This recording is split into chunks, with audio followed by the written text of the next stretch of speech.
こんにちは、モーリーです。闘病自己投資ということで、今回は一生に一度は行ってほしい日本最北に位置する離島ランキング1位の島、利尻島の旅をお届けいたします。最北の絶景、絶品グルメ、至高の温泉と揃いすぎて、まさに大人の穴場旅行先。これは見逃せません。ぜひ大画面でゆっくりご覧くださいませ。それではどうぞ。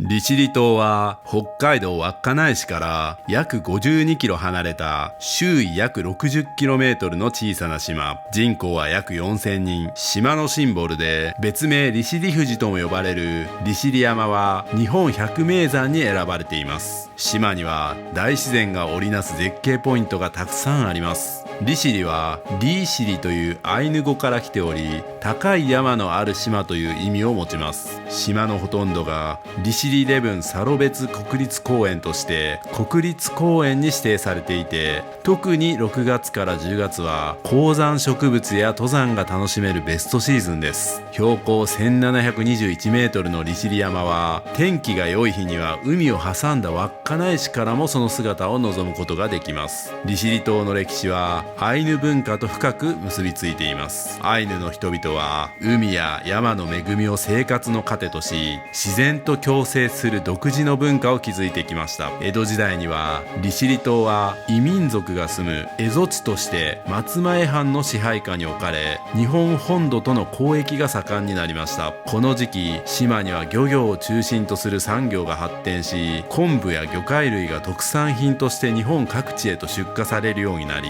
特に利尻昆布は出汁を取る際の豊かな風味で高い評価を受け、現在でも日本を代表する昆布の一つに。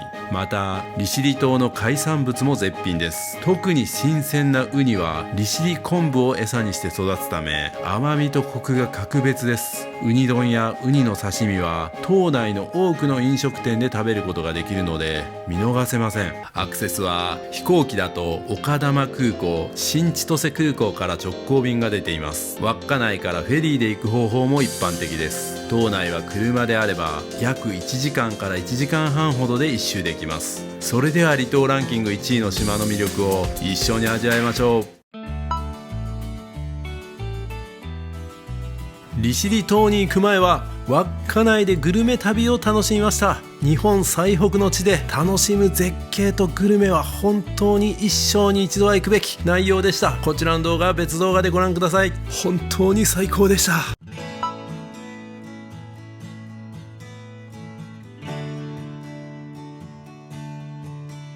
来ました。稚内フェリーターミナル。なんか斜めになってんな。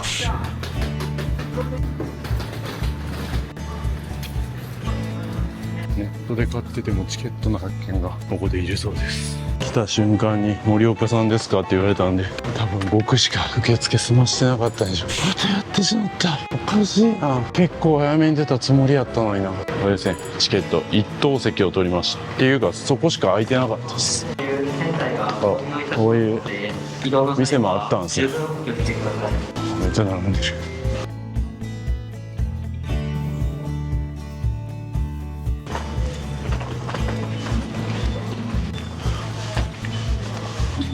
はい、ありがとうございます。流れるように無駄な時間が一つもない。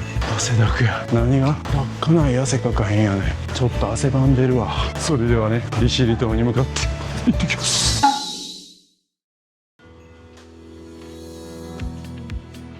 一等アイランドビューシートなんで、こっちです。エレベーターで4階ですね。この一等アイランドビューシートに行きます。特別室プレミアムオーシャンとかもあるんですね。よし、もう23キロぐらいあるスーツケースなんで。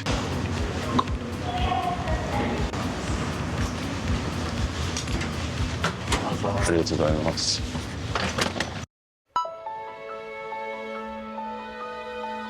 おっと、誰もいない。もしかして俺だけ？一人でこの席全部使うの？すげえ。奇跡。A の1、ここか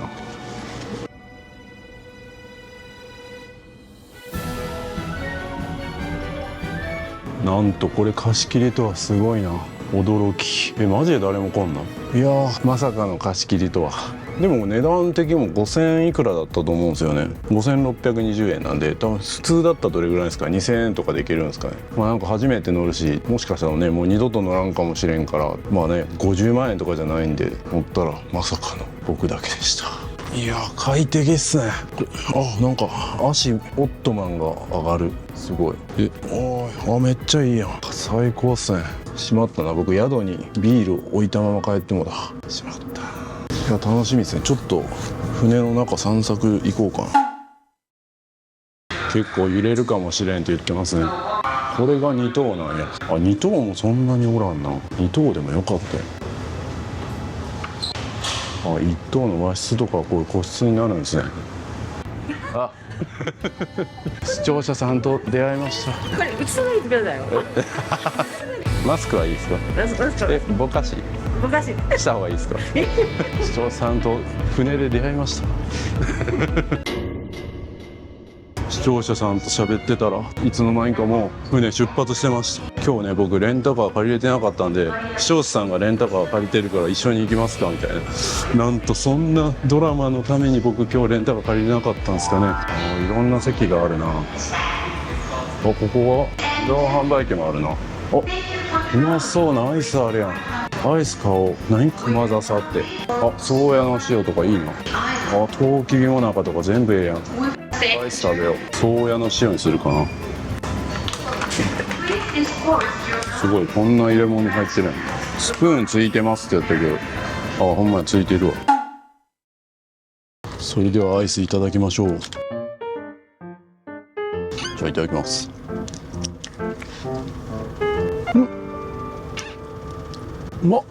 うまい。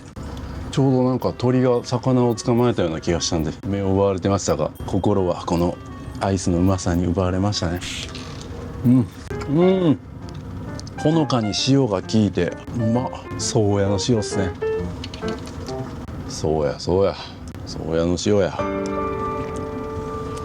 めっちゃうまいな。これ全部アイス試してみたいぐらいやな。めっちゃ揺れるみたいな感じで聞いてたけど全然揺れへんですね。でもちょっとなんか揺れが出てきたな。さっき一瞬だけ水がバシャーンってなったのがめっちゃ迫力で見れて、ちょっとだけ揺れてきたな。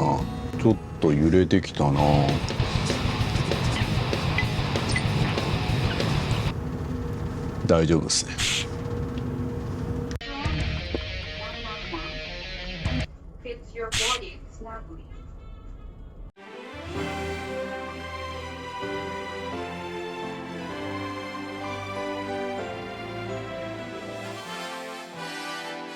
だんだん近づいてきましたね。皆様、船の旅大変お疲れ様でございました。入港のご案内を申し上げます。まもなく利尻島おしどまり港へ入港いたします。お忘れ物なさらぬようお支度ください。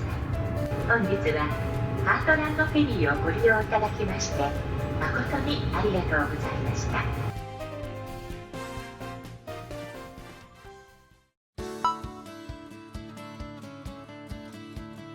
到着ですね。さあ降りましょうかね。着きました。利尻島です。レブン駅とかいろいろ出てるんだ。利尻屋っていう水もあるんや。タクシーとかいろいろ営業してるんですね。いろいろとレンタカー屋さんとか食堂とかあるみたいですね。それではね、宿の方に荷物だけ預かってもらいました。今日はね天気が良くないんで観光しないでおこうと思ったんですけど、さっき船で出会った視聴者さんと一緒に行きますみたいな話になったんで、ちょっと行けそうだったら行こうかなと思うんですけど、まだちょっと分かりませんどうなるか。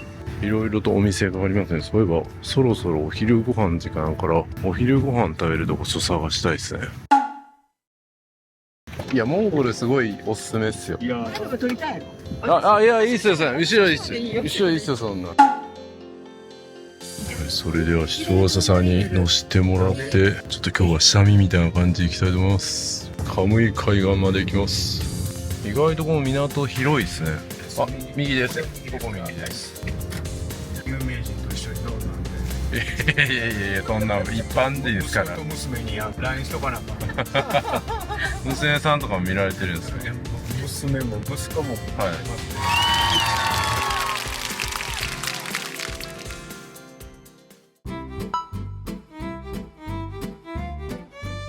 おー、やってまいりました。ミルピスっていうね、もう利尻に来たらもうまず立ち寄るみたいな、カルピスみたいな味のものが飲めるということでやってまいりました。クローズド？いや違うな、開いてるな。開いてるわ。ミルピス。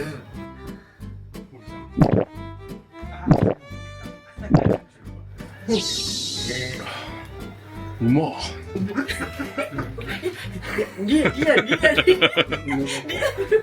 美味しいですね、これ。カルピスと、ヤクルトもそう、ヤクルト混ぜたみたいな感じ。ここで作ってらっしゃる。そう最高っすね、これ。どうやって作ってるって言ったら。企業秘密なんですね。全部無添加なんですね。そうです。木材も入ってます。へえ、めちゃくちゃ美味しかったですあ。りがとう。これはもうここじゃないと飲めないですか？そうですね、今。どっかでおろしてるとかも。フェリーターミナル。あ、そこだけです。もう利尻でしか飲めない。あ、そういうことですね。ありがとうございます。ありがとうございました。利尻でしか飲めないですね。美味しい。最高でした。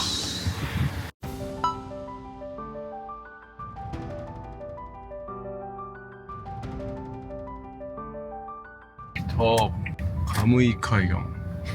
来ましたね。カムイテラス。まあ今日はちょっと下見みたいな感じなんでね。荒々しい時の海がどんな感じかも見ておきましょう。荒々しいな。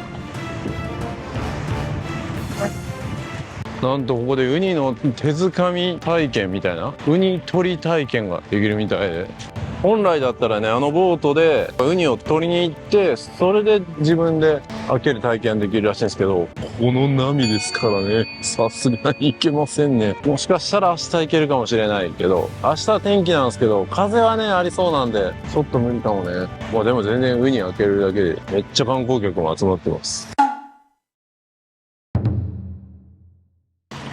そう、試しますよ。うわ、これは北紫ウニ。北紫ウニ。はいあ、動いてる動いてる。北海道だとエゾバフンウニと北紫が取れるんですけど、エゾバフンの方は8月いっぱいで漁も終わりなんですね。9月はこの北紫ウニがね、メインになります。これなんか触手が出るんですよね。出ます。これから水に入れていただきます。えいやー、出ますんで、それも見れると思います。ウニは昆布食べるんですね。頑張りよ。おお、触手が出てきた。歩いてますね。明るいところはすごい苦手な動物で、夜行性なんですよね。多分日中は岩の隙間やなんかにいるんで、大きいタモじゃ入らないんですよ。なのでこういうちっちゃいタモとかでね、取ってますね。こちらのこれでね見るんですけれども、実際漁師さんはここ一箇所ちょっとなんかベコってなってるとこありますね。ここね。ここは歯であかむ。ここ加えてって言うんですよね。まあ実際ね、穏やかな日はこれでこう見てもらいながらこのタモで取るんです。すいません、今日荒れております。まずはですね、こちらの上にね、先ほどから見ていただいております。こちらトゲの間からうにょうにょうにょーと出てるのがですね、これがウニの手足になりますね。これはですね、管に足と書きまして管足と言います。で、先端がですね丸くなってますよね。これがですね吸盤になってます。これでペタペタペタペタとね張り付いて移動したりとか、あと昆布に張り付いてねやったりとかするのがこの吸盤のおかげになります。じゃあトゲは何なのかと申しますと、トゲはですね、まず一つはね、皆さんご存知の通り外敵から身を守るっていうのが一つですね。あともう一つ重要な役目がございまして、こちらのトゲにはですね、光を感知する能力っていうのがあります。ウニはですね、普段明るいところにいますとこのままだと弱って死んでしまうんですね。日中はですね、動き回ることをしないで、岩の隙間やなんかを探して、暗いところってトゲで探して隠れてます。で、夜になりますと動き出して餌を取るという夜行性のね生物になります。で、見ててください。観測がニョーって出てるのは一瞬で消えますんでね。でまた出て、生きがいいのはねこういう風にすぐ出てくるんですよ。で、生きが悪いのはですね、これが逆に観測出てこないんで、それで生きの良し悪しっていうのはね見ていただけますね。じゃあ生きがいいですね。そうです。こういう風に出てきてまたシュッと消えるこれはものすごく生きのいいウニになります。で、ひっくり返しまして後ろ側はちょっとね見えづらいんですけど、この真ん中の部分がですね、ウニのこれ口になりますね。でちょっとねよーく見ていただくとこの口もですね本当は星の形してるんですね。見づらいですけどね。であとはですねこの柄もですね12345って感じでストライプが入ってるの分かります？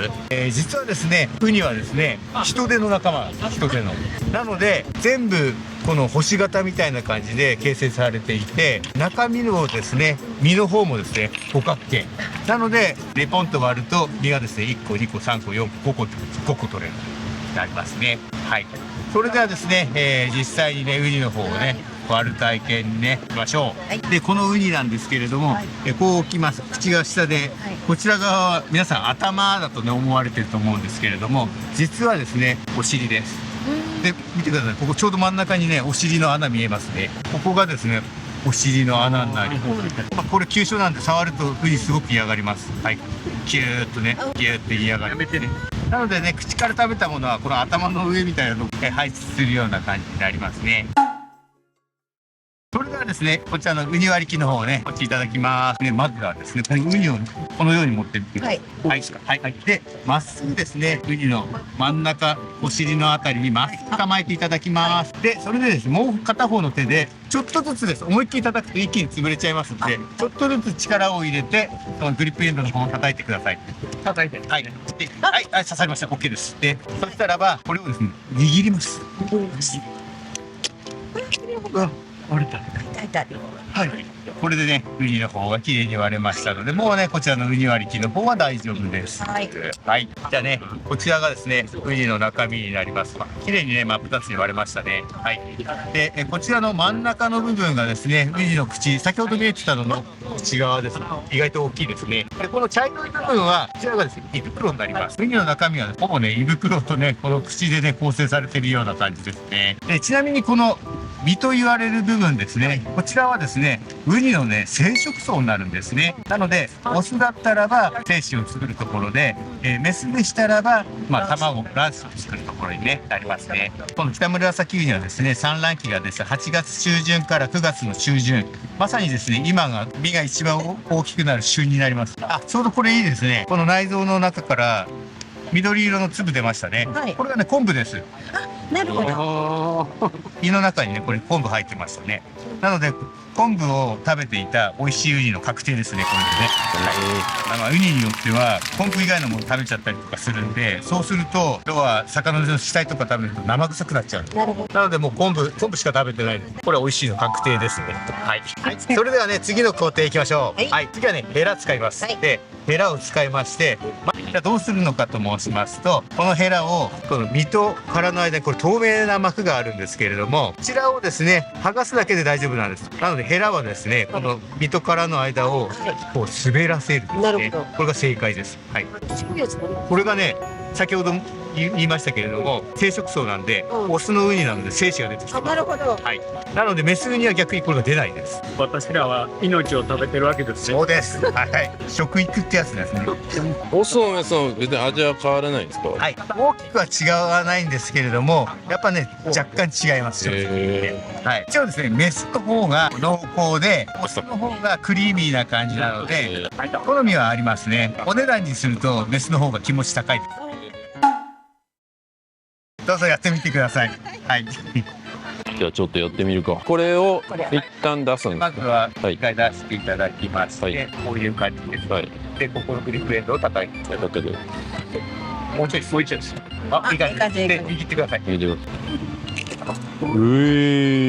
綺麗に割れました。はい。素晴らしい。はい。これ持っていいんですか？持って大丈夫です。はい。刺さらないですか？思いっきり握んない限り刺さらないんで。でこれをピンってからね。怖い。ねまず外して。はい。殻入ってないんです。これもメスっぽいな。しかもワカメ食べてる。これで OK。まだ生きてるんですね。割られても30分ぐらいはね。30分生きてるんですか？というか反応してるというか。魚ね結構隠しますよね。はい。これで何を取るんですか？表現ですね。難しいやろ。片手は意外と片手だとなかなか難しい。そうなんですか？共同作業みたいな感じ。おお。これを30 30秒ぐらいであ、30秒でやるんですか。さすが職人やな。ほとんどやってもらってるやんけ。 1日何百朝8時に漁が終わって中華するのがですね11時半頃なので3時間半ぐらいで何百個ってきれいにしないといけない。ありがとうございます。感じ。はい。であとはこれを並べていただければ。基本予約なあ、んですか。そうですね。はい。やばくないですか？あーでも大丈夫ですよ。大丈夫の時もあるんでって書いてたんで。はい。はい、それでは取れたてのウニいただきます。甘いけど。う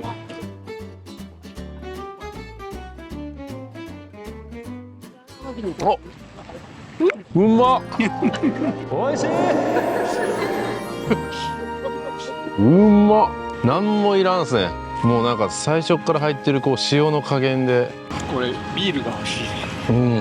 本当そうですね。これビールやな。しまったな。お酒買っといたらよかった。運転してもらってるからいけてたんだ。うまっ。まあ、ちょっとしょっぱいですけど、でもこれがでもちょうどいいかも。うんまっ。いや、こんな体験もできてこのうまさ味わえたら価値ありますね。確かに。うん。日本酒飲みてえ。ビールも最高。ここは天気悪くても全然楽しめるな。実際ね、取りに行ったりとかするらしいですけど、そんなんなくても全然いい。さっきやったのはここですね。カニ釣りとかもできるっぽいですね。あ、利尻昆布、利尻温度。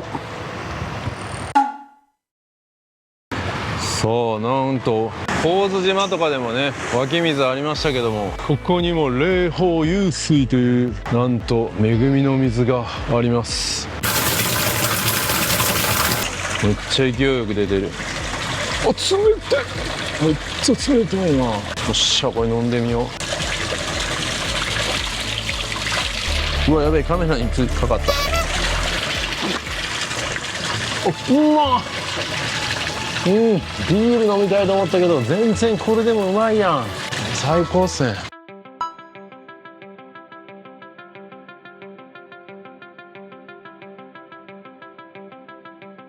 でかいカモメがなんか狙ってるな。僕も朝食入れたらカモメに取られたもんな。でかっ。めちゃめちゃでかいな、カモメ。あんなでかいんや。でかっ。でかいでかい。なんか狙ってんのか。うい、鳥はすげえな。おお、狙われてる感じするな。北千宝市三崎海岸。すげえ。もうカモメが気になって全然海が目に入ってこん。俺のカメラとか撮るなよ。この天気似合うな、カモメ。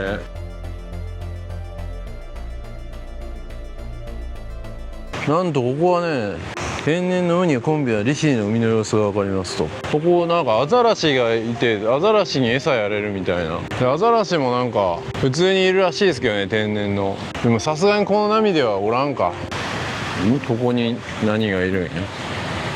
ここにアザラシがおんの。ここにアザラシがいるん。泳いでるのどうやって見つけろって言うんや。どっか泳いでるみたいですけどね、見当たらんな。でも透明度すごいな。なんかもうこっちの波の方が怖いわ。おいおいおい、うわうわうわうわうわ、バシャーなるやんこれ。あかんあかんあかんあかんあかんあかん。めっちゃかかるやんけ。おいおいおい、めっちゃかかったぞ今。ここやばいな。めちゃめちゃかかったわ今、足に。どういうことや。アザラシどころじゃないわ。アマザラシやわ。いや、アマザラシでもないか。どこにおるんかわからんな。え、ちょきっとー。おいおいおい、早っ。めちゃめちゃ早いな。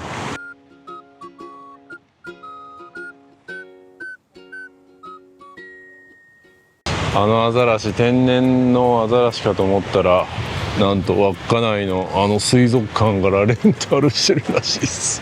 逆にこっちから稚内水族館が借りるぐらいじゃないとあかんのじゃない。あ、昆布買えるんや。ここで全国へ発送しますと。昆布の試し。海苔の代わりに使えるね。おぼろ昆布。美味しいよ。ちょっと良し悪しがわからん。あ、でもだんだんめっちゃ深い味が。うん。利尻昆布はねなんかこう分厚さが有名なんでだしにぴったりみたいなんですね。だからさっきパッとこう食べた時の味はって思ったけど、だんだんなんかこう味が出てきたっていうのもやっぱだしぴったりっていうことなんですね。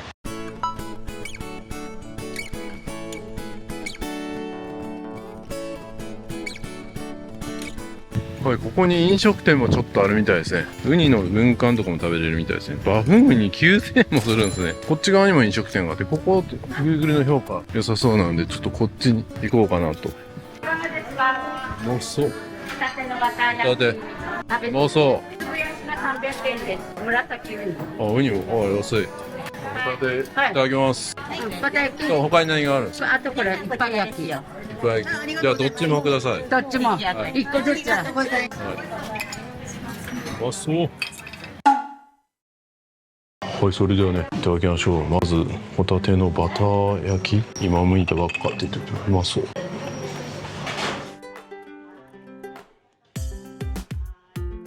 うまっ。これはうまいよ。こっちは良心的な値段ですね。でこっちはホタテ普通の。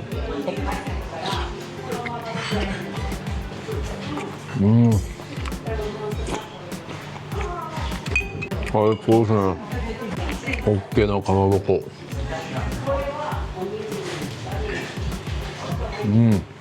酒かどうかは分からんの。でもうまい。酒が飲みたくなる。ソフトクリームうまそうやな。それ何でしたっけ？熊田さ。これも全部利尻のなんか。利尻の熊田さん。熊田は花の。浜ナスにしてみようか。ミックスにします。ちょっと欲張りなんでミックスにします。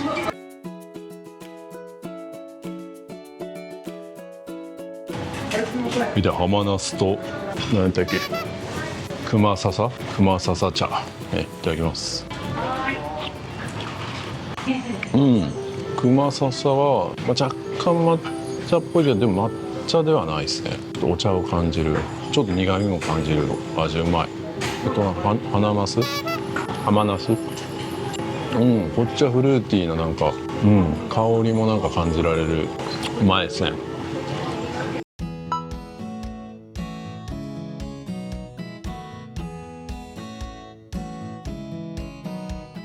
来ました。利尻イレブンサロペツ国立公園おたとまり沼。そしてここには天皇皇后両陛下が来られたんですか。ここはなんか曇ってても雰囲気あっていいですね。沼なんでね、皆さんにもモーリーチャンネル沼にハマってほしいですね。沼ですね。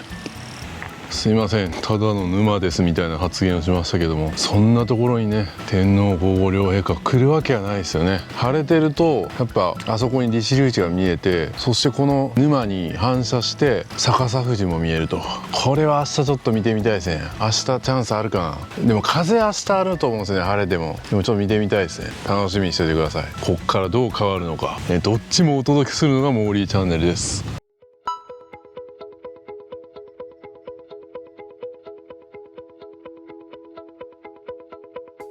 はい、次のスポットは姫沼園地っていうところに来ました。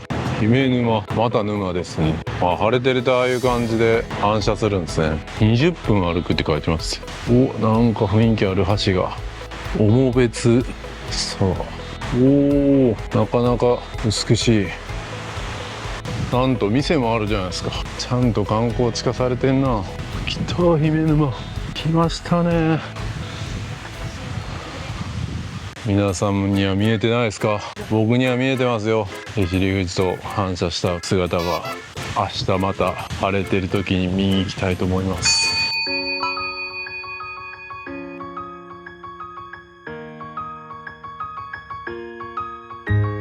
いやー、ここでね降ろしていただきました。ありがとうございました。本当にありがとうございました。ありがとうございました。ありがとうございました。はい、ありがとうございます。いや、ありがたいですね。こうやって半日で回ることもできるんですね。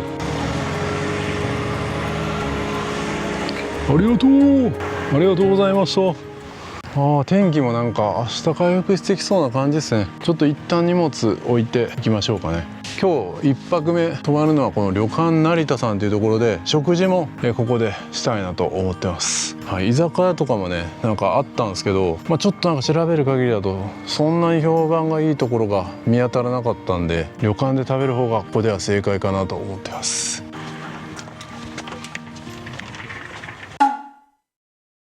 はい、お部屋がこんな感じになりますね。ちょっとね僕の予約が遅かったんで一番狭い部屋で申し訳ないみたいな感じですけど、いや全然十分ですね。で温泉までね送迎してくれるらしいんで、温泉行きたいなと思います今から。何年前やったんですか YouTube。 5年半ぐらいですね。結構編集とか大変なんでしょ。そうですね。チームで撮影は僕が大体一人ですけど、編集は何人かで。結構うちも何人か来てますもんね。ああ、本当ですか。観光なんですか YouTube。僕は観光ですね。いろんなところ観光行って。そうですね。一応大人の穴場旅行っていうあれなんです。穴場旅行。は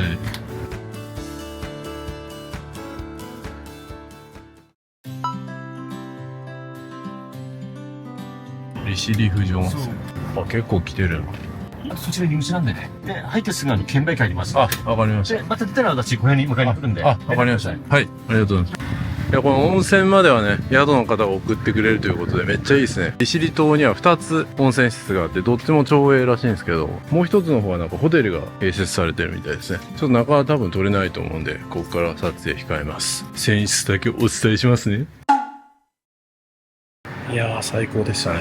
ぬるぬるした泉質で良かったです。さあ、ちょっとここで、休憩するかな。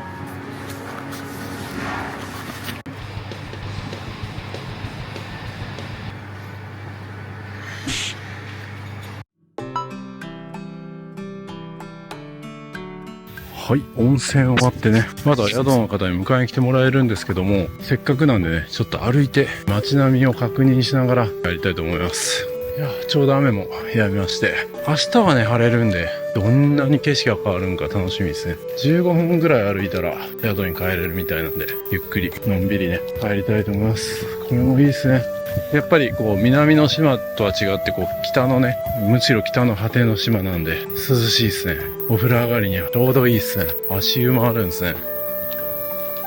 で、利尻島のね、気温なんですけども、夏が6月から8月って言われてて、平均的な最高気温は20度から25度前後と、やっぱ涼しいですね。暑すぎず過ごしやすい気候が特徴だということですね。で、春秋が3月から5月、9月から11月で、この時期は寒さがちょっと残る感じになるんですけど、気温は10度から15度程度になるということですね。で、冬はやっぱり厳しい寒さになるようで、気温は0度以下になることも多く、平均最低気温はマイナス5度前後だと。雪も多く厳しい寒さが続くということですね。こんな球場みたいなのもあるんですね。自然が広大に生かされてる大自然の中での野球場ですね。公園みたいなところが多いですね。ここもなんか公園みたいな感じになってる。はい、この辺りからちょっとなんか集落っぽい感じになってきましたね。ひなげし館っていうのがある。これなんなんやろ。食事どころなのかな。あれかな、ツアー客とかがここで食べたりするのかな。結構大人数を収められるような感じになってるな。これもホテルなのか。ホテルみたいですね、ここ。で、この利尻島の人口も4000人ぐらいいるんで、それなりにやっぱ発展してますよね。完全になんかこう、田舎って感じじゃないですね。やっぱちゃんとこう、信号とかもあったり、お店も結構多いし、道路も綺麗ですね。もっと島っぽさを想像してたんですけど、普通に街だなみたいな。やっぱりこう、伊豆大島とか、機械島とか、あと与論島とかもだいたい5000人ぐらいだったと思うんで、それぐらいのやっぱり規模感って感じですね。いや、静かです。僕が喋ってる声がかなり響きますね。この辺ちょっとなんか飲食店っぽいですね。桜庭っていう飲食店ある。昼だけやってるんですか、ここは。この辺からなんかちょっとずつお店がちらほらと見えてくるような気がします。あそこもなんかお店なんかな。バーがあるんや。あんなところにバーデセロっていう結構点数いいっすね、4.5。あとこっちに中華料理店があるって書いてるけど、どこにあるんやろ。笑う角っていうお店がこっちの方にあるみたい。スナック欲しいんで、あれか。笑う角。車が止まってるな。あそこ結構評価が良さそうで、ちょっと行くか迷ったんですけど、スナックとかもあるんですね。今日ご飯食べてからちょっとどうするか考える。このバーぐらいちょっと行ってみたい気がするな。今日空いてるんやったら。なんか良さげ。バーって言ってもなんかスナックみたいな感じらしいですけどね。あとなんか拳っていう居酒屋もあるの。ここが 3.8 ぐらい。高評価の見つけられなかったんですよね。でも地元の方が通う居酒屋ってことなんで悪くはないと思うんですけどね。美味しいが普通みたいな感じで書いてるな。まあだから地元の人は安心して楽しめる居酒屋みたいな感じなんですかね。でも、ないもう潰れた。あそこにある。拳。この辺が、まあ、この辺で行くべきお店って感じですかね。あと商店みたいなのがないな。なんか飲み物とか買い出ししたい時とかになんかないかなって思ったけど、こっちかな。あそこになんかマイショップ豊島みたいなのが。ここもなんかお店？大量品揃え。あ、お酒とかここで買えるんや。あ、お酒はここになんかあるんや。ちょっと入ってみようかな。平田市酒店。ちょっと時間が間に合いそうなんでやめます。こっからちょっと高になってますね。コンビニみたいのが、まあなんか、セイコーマートとかはね、チラチラ見ましたけど、この宿の近くとかにないんかな。ファッションコミュニティ西村、福岡薬局。あ、薬局もあるんや。あ、服屋さんとかもあるんや。大森ってとこも服屋さんですね。あ、NTT もある。ブックプラザ、本屋やったんかな。あ、あれや、マイショップ豊島。あそこスーパーっぽいな。ちょっと買うか。あそこで。ちょっと雨降ってきたな。やばい。もうほんまに近いんやけど。マイショップ豊島へなんか買うか。あ、スーパーやな、ここ。ちょっと買おう。おつまみ買いましたね。結構そういえば稚内で僕、おつまみ買ってたのに、隣ででもお酒は買えるって言いました。お酒は買えなかったんですけどね。ていうかめっちゃ雨降ってきたな。やばい。で、隣で買えるってここ？あ、ここもなんか、佐藤くんっていうお店になってるな。やばい。あと歩いて3分で帰れるのにめっちゃ吹雪みたいになってきた。迎えに来てもらおう。よかった。迎えに来てもらいます。なんかいつもドラマが待ってるな。もう多分一通り見終わったかなって思ったらこうね、こうなドラマなんですね。やばい。なんかめっちゃ嵐みたいになってきた。これはまずいぞ。ありがたいお迎えが来た。人も人口も今の4000ぐらいしかいないじゃない。はい。昔はどれぐらいいたんですか？私はまあ学生の頃は1万2000とか。あ、そんなにいたんです今か？は4分の1ですか、3分の1か。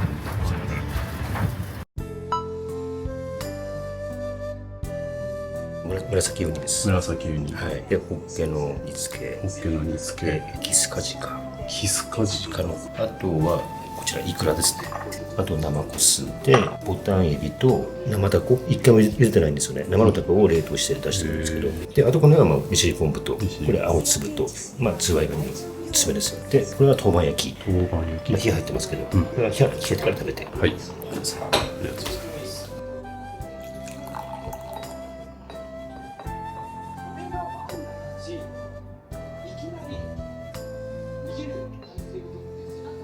じゃあ温泉あといただきます。絶対美味しい。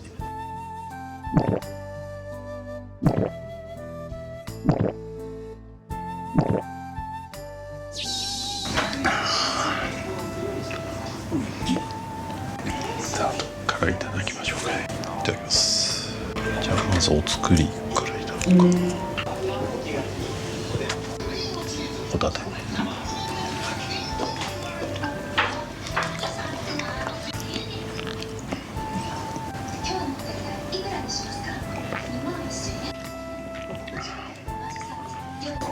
うまい。ウニも食べてみたい。ウニいただこう。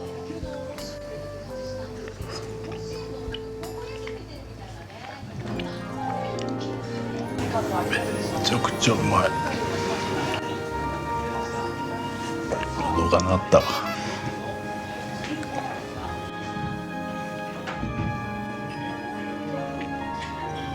利尻昆布。ホ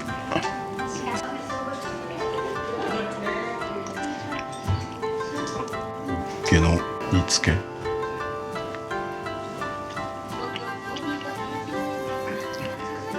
お酒もやけどちょっとご飯も食べたくなるねこれ。ご飯入れちゃった。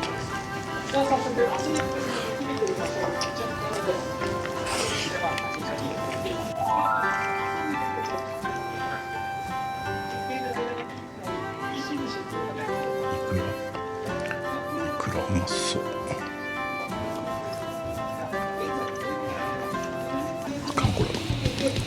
お酒いるな。ビールじゃなくて。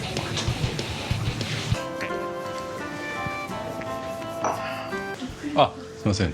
日本酒飲みたいんですけど、銘柄って何なんですか？男山旭川のはい。酒造会社も利尻牛をあ、じゃあそれです。はい、お願いします。カジカっていう魚の。う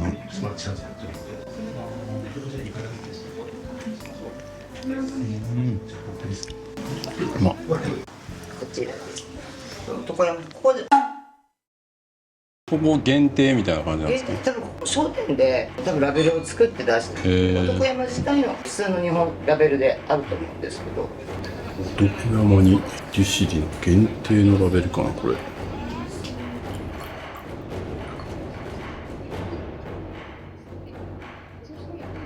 じゃあお酒もゲットしたんで、お酒に合いそうな料理いただきますかね。タコいただきましょう。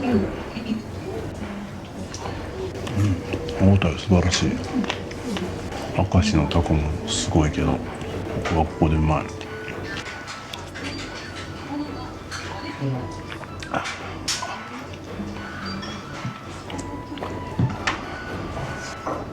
エビの子。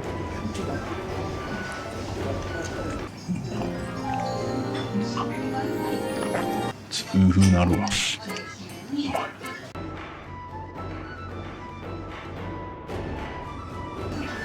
ょっと鍋みたいなそのまま。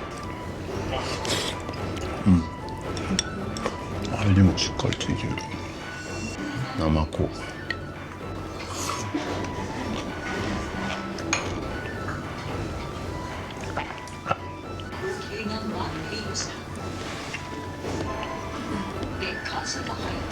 あ、こうまい。ホッケの煮付けうま。これはご飯が進む。つばいがね。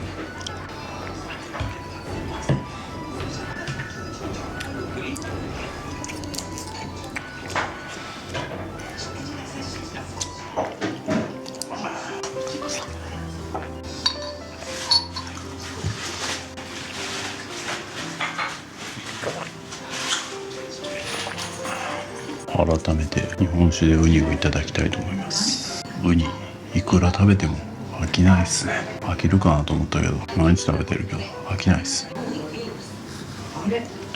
ご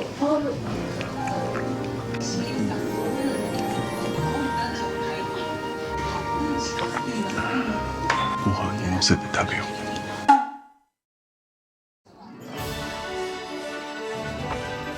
う。プチウニ丼食べます。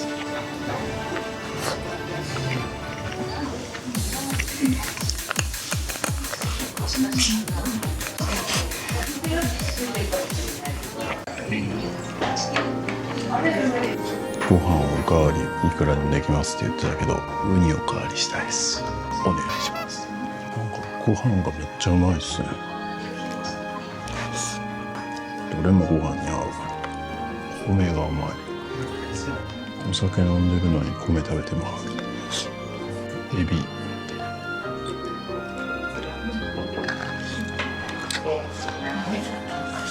ご飯でもめっちゃうまいですね。どこのご飯なんですかこれ？標別の夢ピリカ。ああ、夢ピリカ。毎月精米してもらって、今ね米ちょっとないとかあるとか出ますけど、農家さんで年間契約するので、大体毎月送られてくる。そういえば今米不足でしたね。今のうちに蓄えとかのね。今がホッケ一番脂が乗ってうまいみたいですね。やっぱね。あ、ご飯と味噌汁入れてもらっていいですか？はい、ありがとうございます。食べちゃいましたね。おかわりしちゃいました。味噌汁うまそう。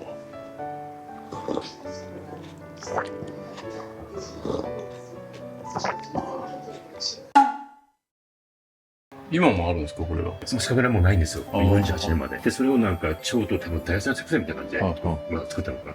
作ってるのはホテルの田中酒造っていう。ただ、これ吟醸なんですよね。当時って吟醸多分ないんですよ。1級2級で。で、そこまでそういう言われると、確かにそうだよね。ははい、ちょっとね、2軒目行こうかなと考えてたんですけど、明日ね、朝日を見に、もうほんまにここの目の前の登山というか、プチ登山やりたいなと思いまして、早めに今日は寝ることにします。で、その後、朝食食べて、その後、レンタカー10時半から借りるんですけど、その10時半にレンタカー借りる前に、自転車借りて、自転車じゃないといけない絶景のとこがあるらしいんで、そこも行きたいと思います。めっちゃ坂登るらしいですけどね。ちょっと体力持つんかわかんないですけど、やれるだけやってみます。じゃあ、まだね、8時なんですけど、ちょっと仕事して、早めに寝たいと思います。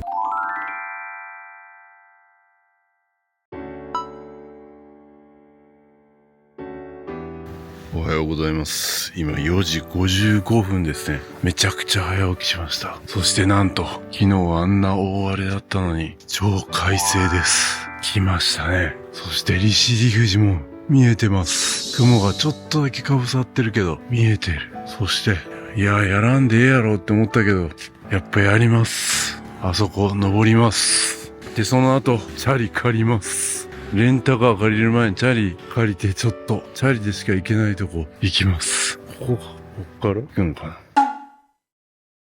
ちょっと今寒いぐらいですけどね。きっと登ってると暑くなると思います。結構きつい坂を登るみたいな感じで書いてたんで、ちょっと心配ですけどね。スニーカーじゃきついみたいなこと書いて、スニーカーなんですよ。ちゃんとこういう道になってるんですね。わあ、波は結構荒いですね、まだ。最初は全然楽勝らしいですけどね。こんな時間に登ってる人誰もいません。だからこそ大人の穴場です。みんながやらないことをやる。誰がこんなところをこんな朝に登ろうと考えたでしょう。それをやるのが森ちゃんです。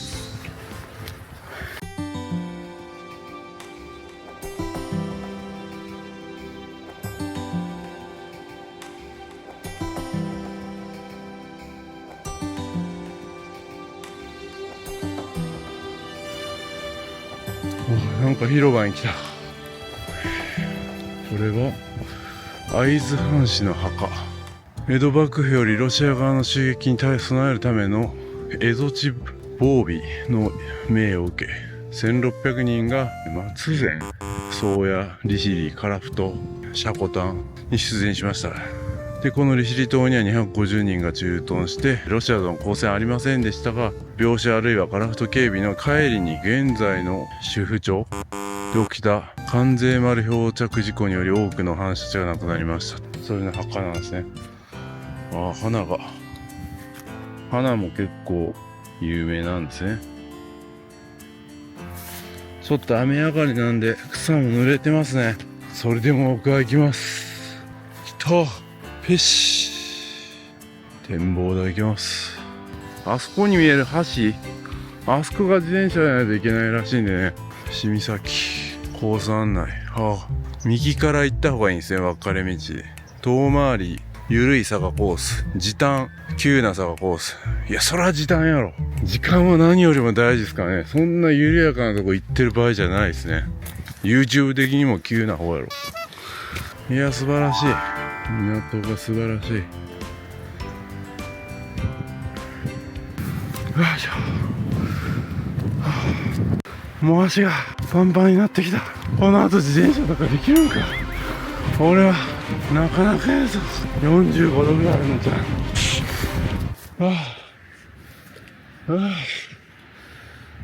きつい。上が見えてきた。もしかしてついに来たか。来たぞ。危ねえ。ずるっと来た。来た。来ました。よし。見て。展望台。これだ。朝日見えねえ。雲が。しかし、素晴らしいな。これは絶景や。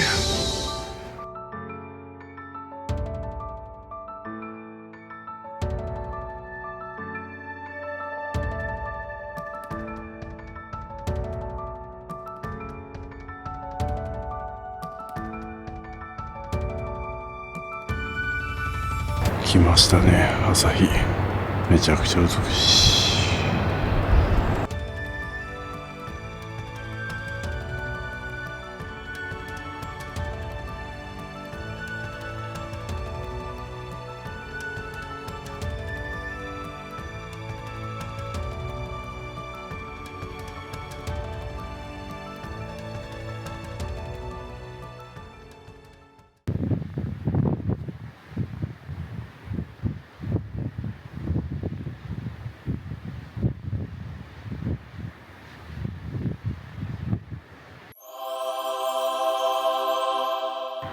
いやー、なんかここに小銭とかみんなこう置いてますけど、僕小銭置いてきたわ、部屋に。ちょっとでも軽量化してから登ろうと思ってやらかしたな。しかし美しいですね。いやー、早起きしてよかった。素晴らしい景色。そして帰りは逆になだらかな方で帰りたいと思います。みんなと逆を行く。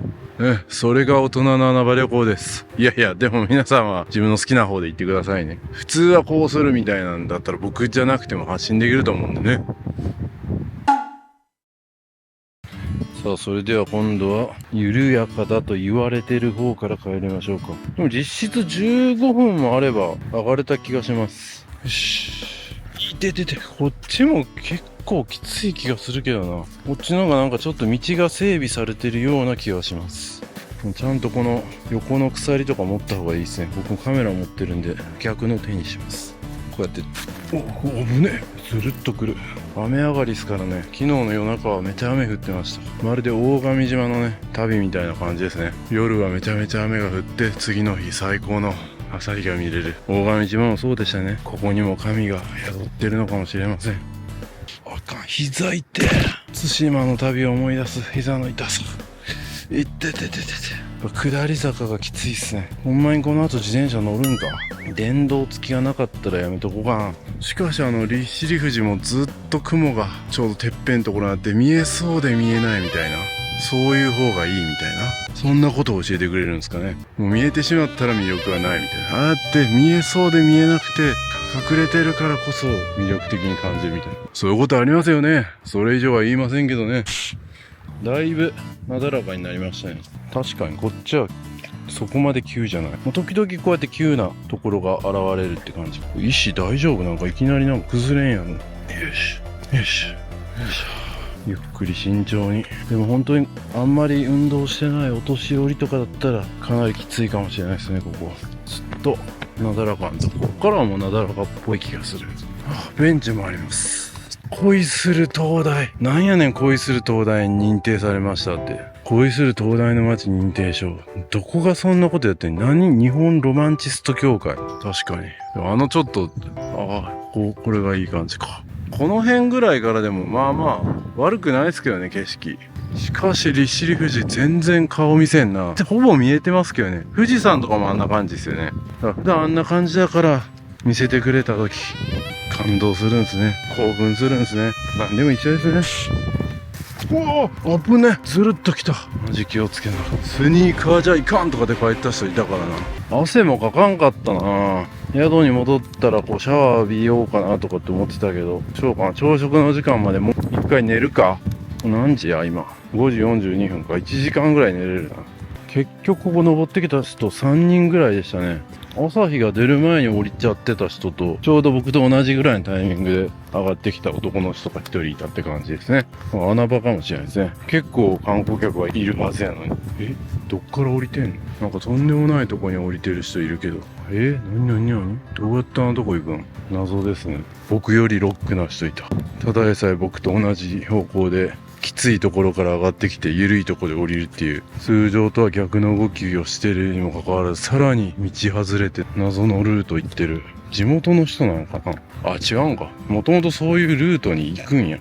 ちょうど分かれ道のとこか。ここで分かれ道に来るんや。普通に順路行ってるだけでした。あの人やべえ人やなってちょっと思いましたけど、僕がやばい人でした。無念です。朝食です。うまそう。いただきます。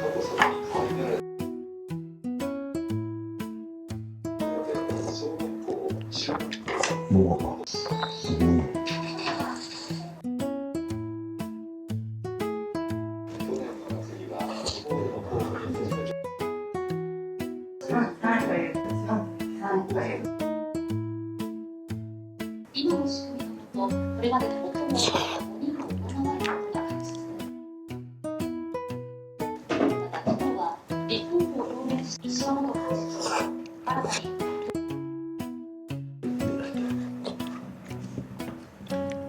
小林孝之氏が沖縄県林官房長官がご飯が進む。ちゃうまい。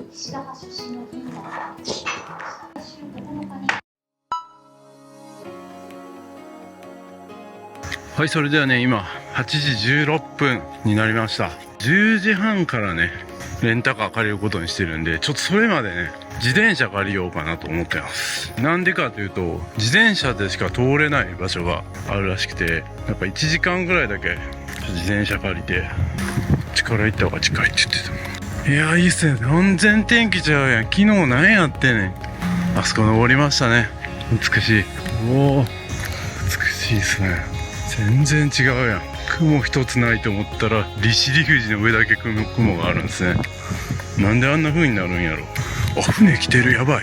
早く行かないと自転車借りられてしまう。言ってた、船が来るまでにレンタサイクル借りないといけないみたいな。本当は8時前に言ってやってるんですけど、もう第1便が来てる。着いたばっかりかな。あ、でもすでにバイクとか、やばい、もう並んでるかもしれん。レンタサイクルしまったな。遅かったか。並んでるぞ。ちょっと遅かったか。まだでも大丈夫か。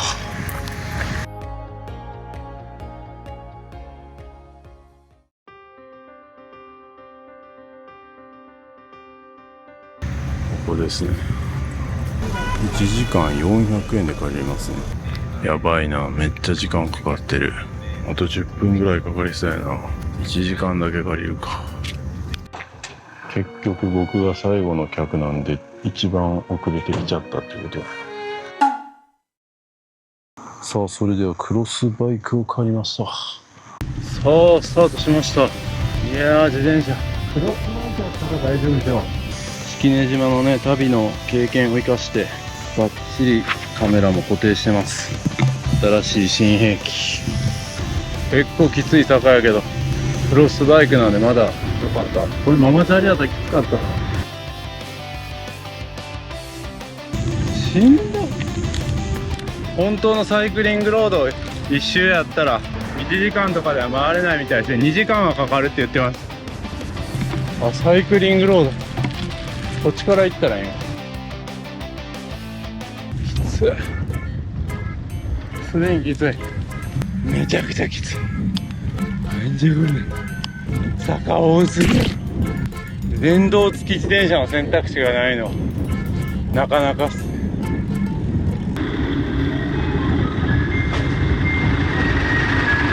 ここのゴミ収集車があって音楽鳴らしながら行くんですね。まだか。ここ昨日歩いたな。神社もあるな。石山神社。ここが昨日見たらなんか野球場みたいなとこですね。ふれあいランド。晴れてると全然景色が違うな。ああ、そろそろサイクリングロードのはず。もうそろそろや。ここか。来た。ここっすね。サイクリングロード。あ、来た。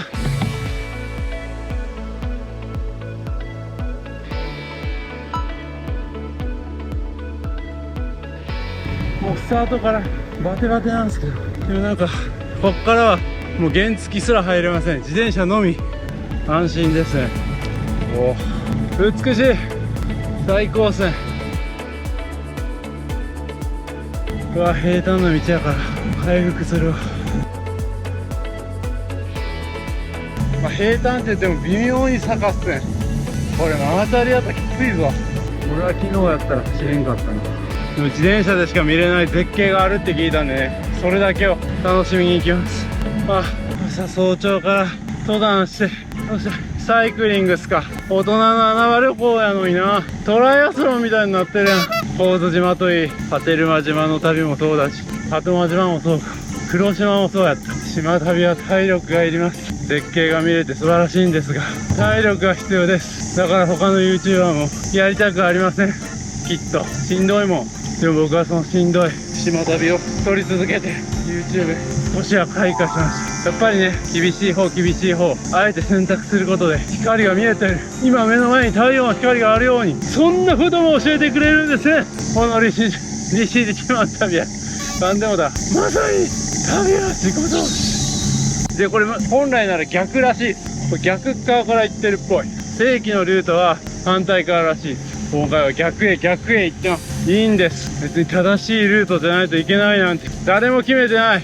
皆さんの人生もそうですよね。世の中に正しいとされるルートあると思いますけど、そうしなければ生きれないわけではありません。この旅行旅もそうです。正規のガイドブックに載ってるようなルート通り行くことが全てじゃない。それも素晴らしい。でもどんなルートでもいいんです。こんな自転車に乗らなくてもいいし、自転車だけ乗って帰ってもいい。来た、絶景が見えてきた。もうちょっとした橋が見えてくるはずです。お、船も来てる。あれ後で撮るか。すぐ立ち止まって撮影したくなる。1時間しか自転車借りてないから、そんな余裕ないはずなのに。やばい。僕は今回サイクリングを全部回りません。とりあえず絶景だけ見て戻ります。そんな旅もいいです。何よりね、自分で選択してるってことがいいんですよ。ツアー会社に全て任せる。それも自分の選択としていいと思います。でも自分でね、こことここだけ行くとか、もう今日は何もしないとか、その選択も正しいんです。自分を信じて行きましょうね。よろしくお願いします。何をやねん。だからこの旅でもね、利尻富士に登らんって、利尻自慢来たら意味あんのかみたいな感じで言う人もいますけど、それが全てじゃない。食べ物もそうです。で、ここに来たらこれは食べとかなあかんやろ、あると思います。でもやっぱ時期もありますし、食べれない時期に来ることだってあって、それは別に悪いことじゃない。観光地にとってはオフシーズンにお客さん増えることは素晴らしいことです。ウニが売りなところだからといって必ずしもウニがないとその地域はダメなのかっていうとそうじゃないですね。僕がかつて行った壱岐島でもそうでした。皆さんお気づきでしょうが、僕はこうしんどくて限界値に近づくほどこういうおっさんのたわごとが山のように出てきます。やっぱ人間窮地に追い込まれるととんでもない力が発揮されるということですね。皆さんも自分を追い込んでますか？追い込んでないんじゃないですか？しんどいことから逃れ続け安全なところばっかりいませんか？よくビジネス用語とかでコンフォートゾーンを抜けようとかって言いますけど、コンフォートゾーンっていうのは、自分がもう安心だなと、もうこれはいつも経験してるしいつもやってることだしみたいな安心なゾーンがあると思うんですけど、やっぱそこから抜け出さないと成長はありません。今までやったことがないことを、ね、どんどんチャレンジして、最初はねしんどいなとか嫌だなと思うこともコンフォートゾーンから抜け出すことで新しい世界が待っています。僕のチャンネルを見た時もそうでしょう、ね、最初はなんやこいつみたいな、なんやねんこのアホみたいなやつみたいな感じで思ってたのが、いつの間にかそれが心地よくなったりしませんか？そういうことなんですよ。そんなことも教えてくれるんですね。まさにターゲは自己投資、そしてチャーリーは自己投資。さあ橋が見えてきた。これか、絶景の橋。お、来た。うわ、絶景。おお、びっくりした。ほら来たー、最高。よっしゃ来た。一つ先もありそうなんで、ちょっとそこだけ行って締めくくりたいと思います。いや楽しかったな。これだけでも十分400円で帰れてサクッとこれ楽しめるんやったら全然いいっすね。あと1個なんか橋があった気がするんですよね。ここが頂上になるんですね。で頂上になんか休憩場所みたいなのがありますね。今頂上で休憩所があります。あ、また橋がある。よし、ここ見て戻ろ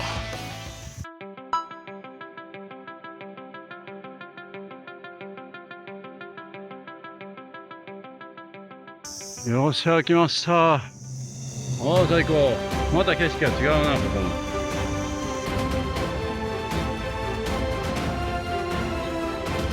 いやー、素晴らしい。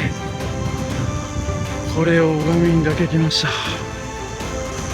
素晴らしい。利尻富士も見え隠れしてますが美しい。最高。よっしゃ、絶景最高。よっしゃ。はい、撮影終わったんで戻ります。多分自転車屋のお兄ちゃんどうせ戻ってくれんやろって思ってますけど、僕は実現しますよ。絶対帰る。あと30分。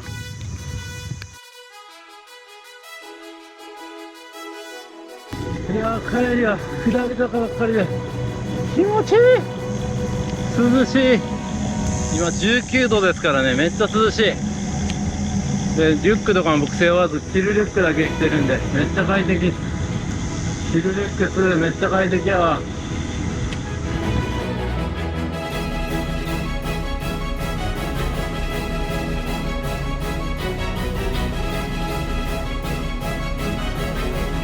さあこれでサイクリングロード終わった。ほんまやったらこのまま温泉入りたいぐらいですけどね。戻りましょう。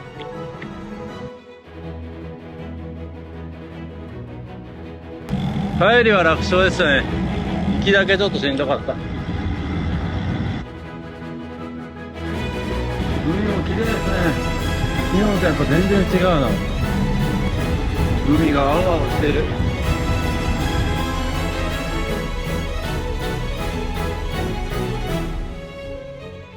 美しい。うわ最高。さあ戻ってきた。時間は9時17分、余裕でした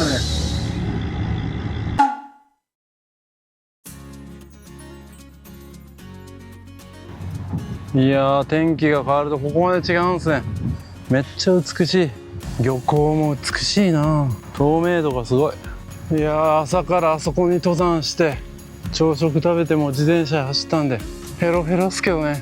この後1時間後にレンタカー借りて、せっかく晴れなんでね、回れるとこ回りたいと思います。昨日ねちょっと下見みたいな感じでいろいろ行けたんで、多分サクッと回れるんじゃないかなと思いますね。で今日はまた別のね旅館に泊まって、また料理は旅館で楽しみたいと思うんで、めっちゃ楽しみです。旅館はしごの旅もいいっすね。いやー気持ちいい。だって船を降りていきなり自転車借りてスーツケース持って行ったりする人もいるんですね。また行列で来てたから、今ちょうど船を降りて来た人がいるっていうことかな。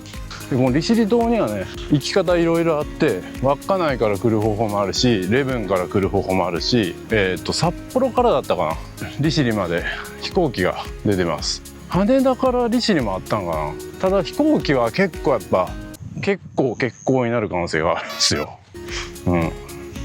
なので僕としては稚内から利尻に船で行くのがおすすめかなと思います。快適でしたしね。で稚内まで行くのも飛行機で行けるんですけど、それも割と取りづらかったりするので、なんかおすすめは旭山まで行くみたいな感じがおすすめみたいですね。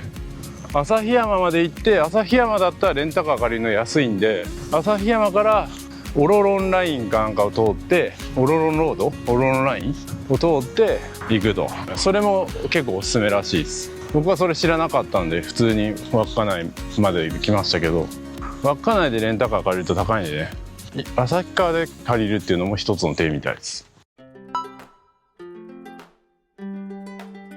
ちょっとレンタカー借りるまであと10分ぐらいあるんで、宿の人にちょっと教えてもらったんですと、トンネルがあって海に抜けれるとこがあると、それはちょっと見ておきたいなみたいな。どこなんやろ、あそこかな。珍味肉とかそういうのを垂らしてるとカニがワンサが釣れるみたいな、そこまではやらないですけど、ちょっと海に抜けるところまで行ってみたいなと。いやしかし素晴らしい宿ですね。なんかいろいろと教えてくれたりとか送ってくれたりとか、すごい親身になって話聞いて、ああこれか、おお美しい、俺はいいな、バイクがある。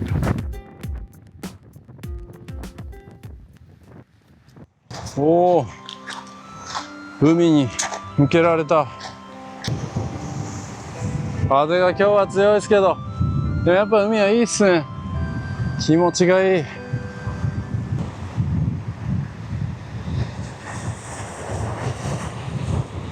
ああ気持ちいいな。なんか南の島とやっぱ違って、こう空気が澄んだ感じがありますね。やっぱ涼しいからかな、爽やかなんですよね。絶景っすね。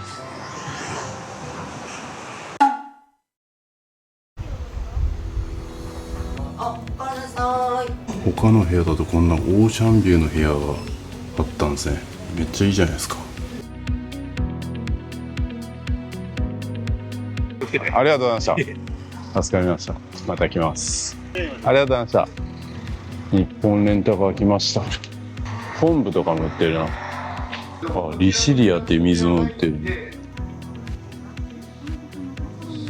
メンバーに登録しとけばこっちもメンバー料金になって、返した時間で支払いになるみたいですね。6時間借りてこれぐらいか。こんな地図もいただきました。で大体3時間回れば回れるみたいな。6時間あったらもう十分みたいな。で戻ってきたら宿までも送ってくれるといいですね。はい、それではね、レンタカー借りました。昨日ね、視聴者さんと出会ったおかげで、一通り回ってるんですけど、やっぱ天気は全然違うと思うんで、今日はもう一度僕の動画で史上初だと思うんですけど、何回も同じとこ行くっていうのは。でもやっぱ天気は違うんで、全然見栄えは違うと思うんで、行きたいと思います。また体験自体はね、昨日もう体験したところはしないみたいな感じでいいかなと思います。それでは、行ってみます。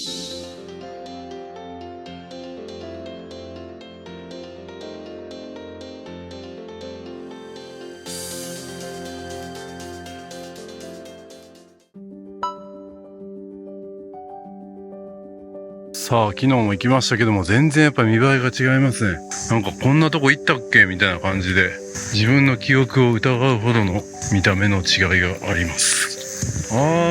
確かにこの橋見たな。昨日は濁流だった川の綺麗な流れになってる。さあ、どんな沼が見えるんでしょうか。お店も開いてる。お店も開いてますね。そしてここのベンチ座って沼を見ることができる。北姫沼来ました。しかし反射はしてない。沼です。晴れた日に来ても沼でした。しかし美しい。しかも利尻富士がちゃんと顔を出してる。大事な時には顔を出してくれるんですね。そういう人いますよね。素晴らしい。ちゃんと顔を出してくれてます。ちょっとだけ奥の方も行ってみましょうか。何かが変わるかもしれない。これはキツツキの穴、鳥の穴。こっからも素晴らしい景色見えるけど沼です。反射してない。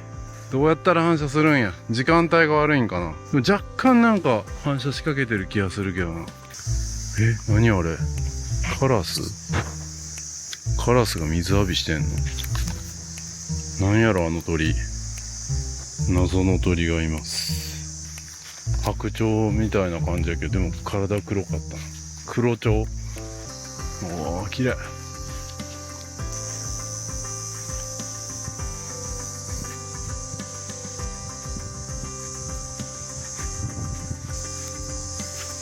すごいこれ、トゲが。これ何もなさそうですね。ただ沼の周りを一周するだけですね。ちょっと無理やり作った感あるな。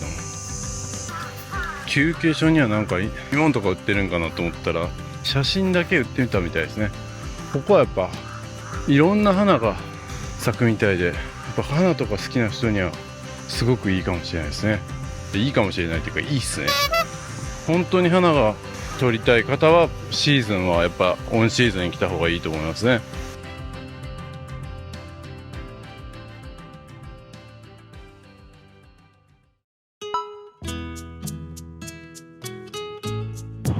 はい、この展望台を見ておきましょう。姫沼展望台。サハリンとか礼文島が見えますね。礼文島もはっきり今見えてますね。さっき登ったペシ岬、夕日が丘展望台とかノシャップ岬まで見えるんですね。そこまでははっきり見えないな。礼文島だけははっきり見えますね。ノシャップ岬は見えないな。もうちょっと天気良かったら見えるんかな。木で見えないだけなんか。礼文島は見えます。あれが礼文島ですね。明日行きます。で、稚内のノシャップ岬も行きましたね。稚内の動画を見てください、ぜひ。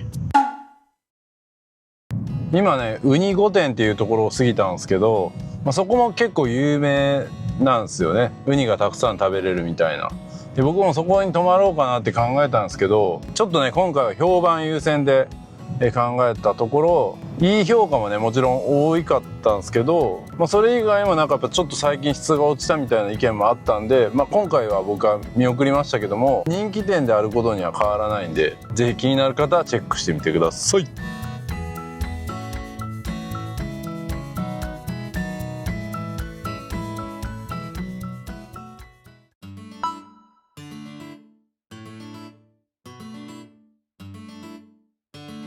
二関海岸公園みたいなところに来ました。これ奄美大島の海でもなんかこういうとこあったな。丸い石ばっかりあるとこ。何やったか透石海岸やったっけ、透式海岸やったかな、ちょっと名前忘れましたけど、ここでカメラ壊したな。ここでというか奄美大島のところでね、海綺麗なんですけど、このやっぱこの付近だけなんかすごい茶色いんですよね。どういう潮の流れになってるんですかね。いや面白いですね。誰もいませんね。それではこの石ころアートなんか描きますかね。石をまず取ってこないといけないんか。まずは旅は自己投資っぽい石取ってきますか。俺いいな、俺にするか。よいしょ、思ってよっしゃ、俺に書くか。よいしょ、これなら風に飛ばされずずっとあるやろ。よし、ここか。なんかバカでかいとこの隣、ここ行きましょう。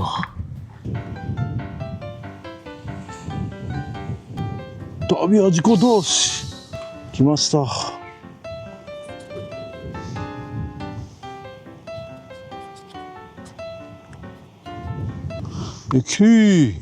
これ探してみてくださいね。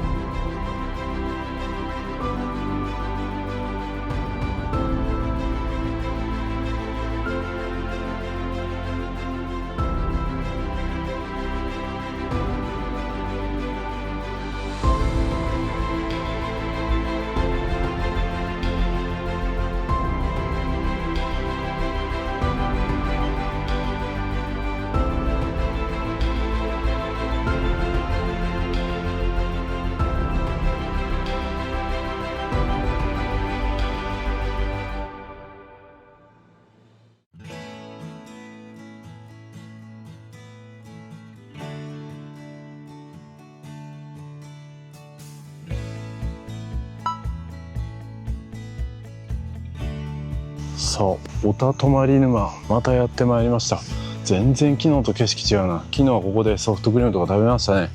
ただの沼でしたが、ここ今日は変わってるんじゃないですか。反射してるかな。でも昨日みたいなただの沼っぽい色じゃなくなってる。しかも利尻富士がめっちゃ綺麗に見えてるやん。昨日はもう隠れて全く見えんかったの。一日でこんな変わるんですね。曇ってる時と晴れてる時どっちも楽しむことができたな。でも逆さ富士までは見えないですね。やっぱ風が強いからな。美しい、素晴らしい景色。あと時間帯もあるんかな。今11時54分なんで、もしかしたらもうちょっと太陽が上の方に上がった方が綺麗に反射したりするんかな。ちょっとその辺詳しくわからんな。逆さ富士も見たかったっすけどね、この風が吹いてるからこそ、これ何かすすきなびいてる音がね、サラサラと聞こえて美しいですよね。そんなことも教えてくれるんですね。一つの側面ばっかり気にしてて最悪やって思ってたら、実はそれがあることによってこういう他の素晴らしさに気がつくことができる。皆さんもそういうことあるんじゃないですか。食べ過ぎて太って最悪やって思ってたけど、でもそれによってちょっとこう病気しにくくなったとかね、そういうこともあるんじゃないですか。違うよ、いい側面もあるんじゃないですか。体重が増えることで増えすぎたらまたダメですけどね。そういうことですよね。まさに旅は自己投資。一つの側面だけ見てたら大事なことが見えなくなる。そんなことも教えてくれるんですね。昨日の曇りの日も見たからこそ分かることがある。勉強になりました。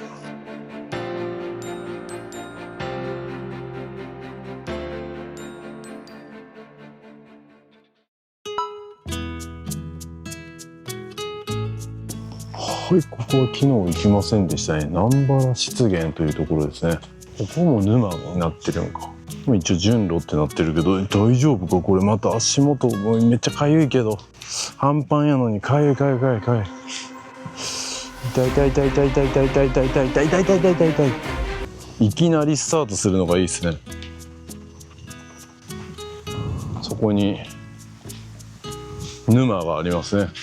沼と池と違いは何なんやろ。調べてみよう。沼と池と湖の違いってチャット GPT に聞いてみよう。沼、池、湖はいずれも水が溜まっている場所を指しますが、それぞれの違いは主に水の深さや大きさ、周囲の環境などに基づいていますと。厳密な定義があるわけではなく、地域によっても使われ方が異なる場合がありますが、一般的には以下のような違いがありますと。沼は浅くて水が停滞している場所が多く、植物が生い茂っていることが特徴ですと。水の流れがほとんどないため、泥や腐食質、植物の分解物がそこに溜まりやすいですと。沼の水は一般的に濁っており、透明度が低いです。水生植物や湿地植物が多く見られる場所です。規模は小さめで、特に水深が浅い場合が多いと。で、池は自然にできたものと人工に作られたものがあり、水の流れが比較的少ない静かな水域ですと。農業用水や庭園の装飾、貯水のために作られることも多いですと。池の水は比較的透明度が高い場合もありますが、場所によって異なりますと。魚が放たれることもあります。一般的には沼よりも深く、湖よりも小さい水域とされていると。そして湖は沼や池よりも規模が大きく深い水域と。水の供給があり、流れ込む河川や流れ出す河川が存在することが多いです。また湖はしばしば周囲の地域の水供給源として重要ですと。湖の水は一般的に透明度が高いことが多く、沼や池に比べ深く、魚や動物も豊富に生息しますと。湖は広さも水深も他の2つより大きいと。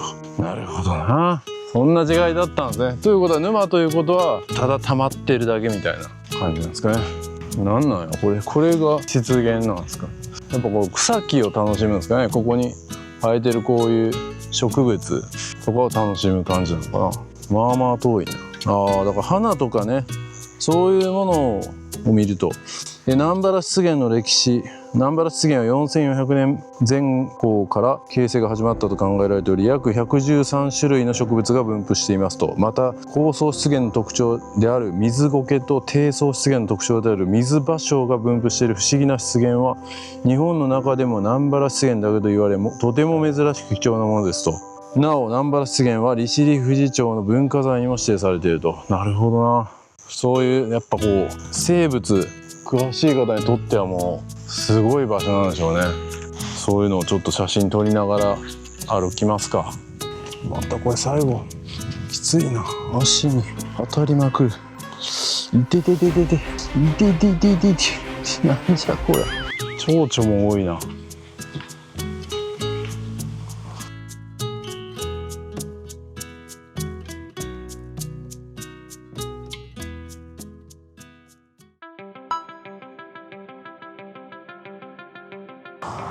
さあここも昨日も来ましたね。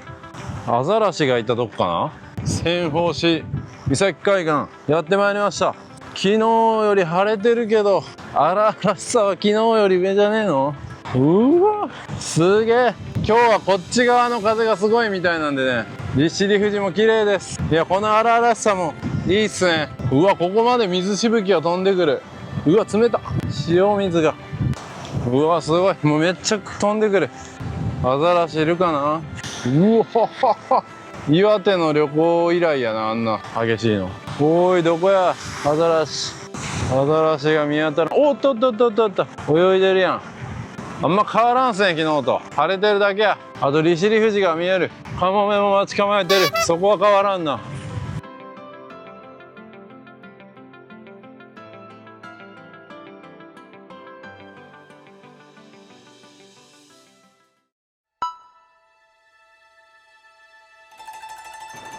すごいところに弁天宮があります。龍神の岩由来。昔から頃の話によれば、大正の初期、ある日日暮れ時、大沢より地鳴りを立てて降りてくる何者かがあり、それがこの大岩で消えたと伝えられ、当時は吉凶いずれかのお告げとして誰もが目視して語らず、ある時通りがかった修行者がこの大岩に祠を建てて信仰するようよろしくして立ち去ったという。ここに昭和54年北の厳島弁天宮の標識を建立、初めて龍神の岩が広く世間に知られるところとなったと。昭和55年元総理大臣三木武夫先生のなんとかによる龍神の岩の日を利尻町観光連盟が建立し、北の厳島弁天宮の守護神として一向神を含めるようになったと。守護神なんですね、ここは。では入っていきましょう。ここに龍眼の岩、龍神の岩か、こんなものが。どれは龍神の岩。すごいな、こんなとんでもない場所に龍神の岩があるんですね。ここに龍神の岩って書いてますね。どれかこの岩のこと、この今乗っかってる岩そのものが龍神の岩なんですかね。多分そういうことですね。この今乗ってる岩自体が守ってくれたということですね。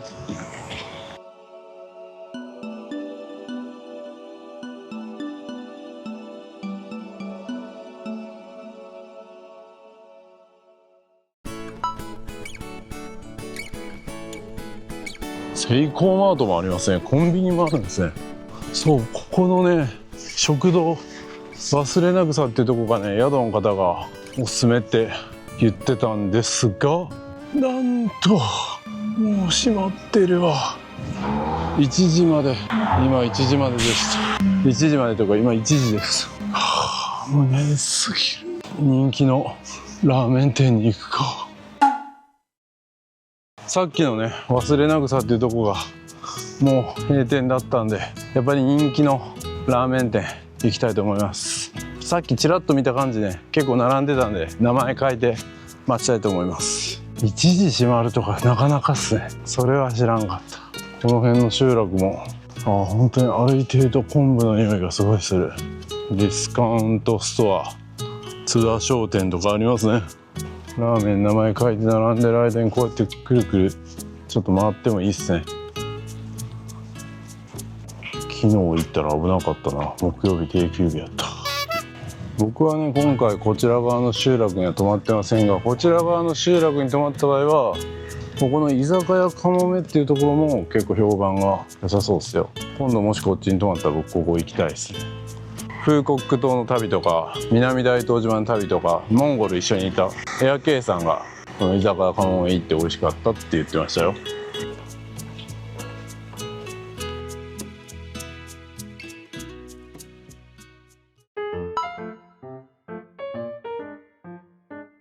めっちゃハイテクやん。画面タッチしてこういうの困るな。どれが一番売りやん。何を頼んだらいいんかわからんな。調べるか。焼き醤油ラーメンに道産小麦ストレート麺、にとろろ昆布ですね。入れました。あとなんかお土産とかもあるね。ビール飲めへんしな。これはいらないか。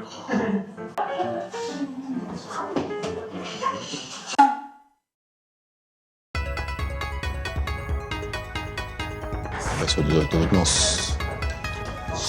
だしが利尻昆布。確かになんか初めて食べるような味わいですね。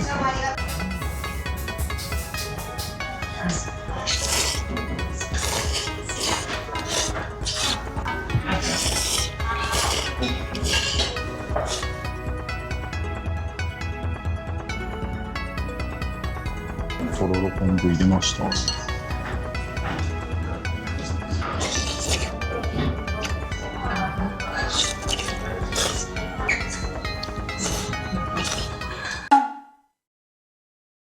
はい、ラーメン食べたらね、なんかちょっとコーヒーとか甘いもんが食べたいなと思って調べてみると、なんとこの廃校になった中学校にコワーキングスペースみたいなのができてるらしくて、ここ行きたいと思います。ワンドリンク500円でなんかこうゆっくり過ごせるみたいな感じみたいですよ。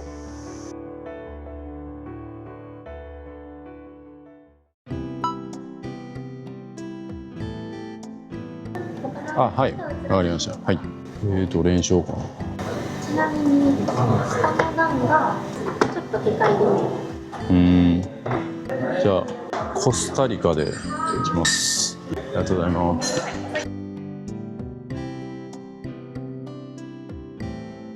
速度も速いですね。めっちゃ助かる。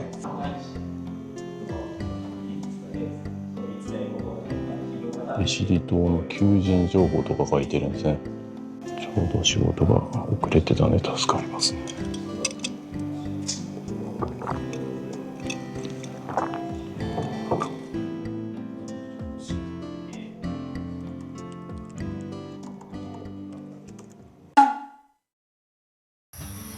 いやー、結構長居しちゃいましたね。なんか Wi-Fi もめっちゃ早いし、居心地も良かったんで。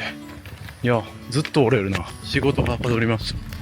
いや、ちょっと緊急事態やったんでね、良かったです。それではね、レンタカーも返しますかね。いや、ここにいなかったらレンタカー、実際5時間ぐらいでも十分やったな。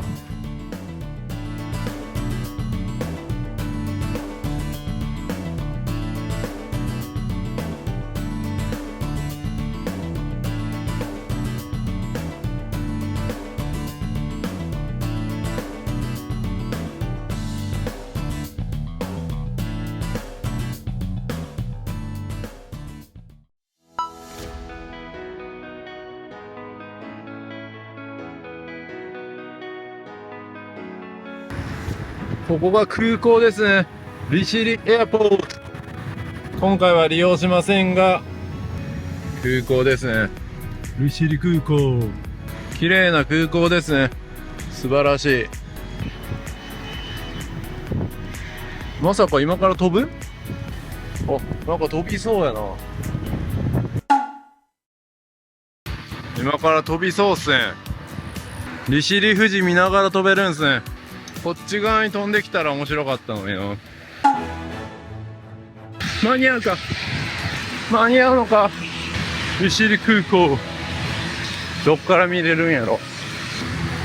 あ、まだこんな感じか。まだ飛ぶには早そうや。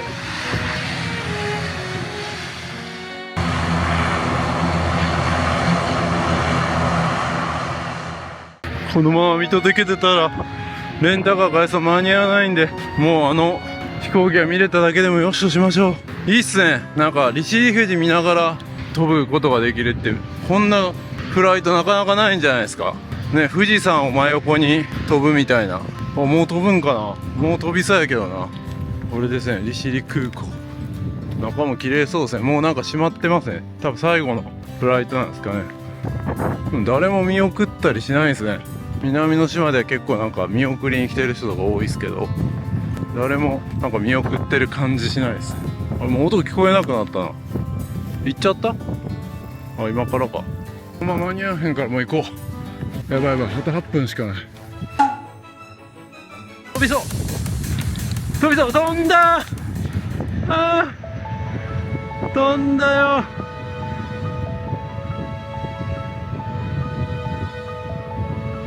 ギリギリ見送れた。ありがとう。よしよし、俺も僕の記憶がフライトしそう。どこやどこやどこや。急ぎ急ぎ急ぎ。これやったかな。どうやら中に見送るとこがあったっぽいな。今なんか見送り終わって帰ってる人いるわ。そらそうやな。何やってんねん。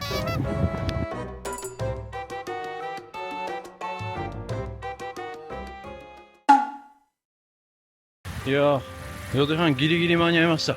優しいですね、日本レンタカーの人。加計呂麻島のレンタカーのおじいちゃんをもうちょっと若くしたみたいな空気感で最高です。次の旅館まで送ってくださいます。ありがたいですね。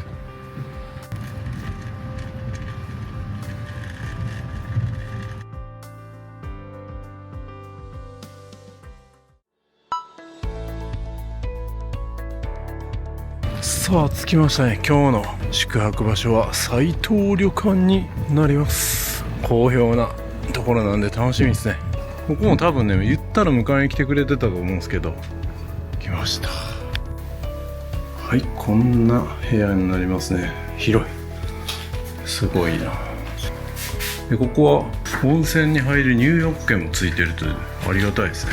で夕日を見に行くのに自転車を貸してくれるということでありがたいですね。あ、また景色違いますね。あそこにペシ岬見えてますね。あ、涼しい。で利尻富士も見える。素晴らしいビュー、ナイスビューで、テレビとか扇風機とか冷蔵庫もねありまして、今回一人なんでこんな感じでいい感じですね。なんと斉藤旅館さんの Wi-Fi めちゃくちゃ早い。爆速やんけ。ありがてえ。じゃあちょっと自転車で夕日見に行きます。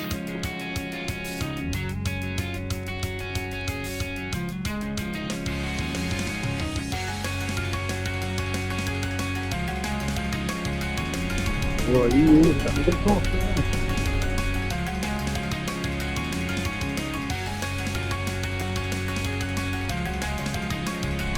ここか。夕日が丘展望台。行きました。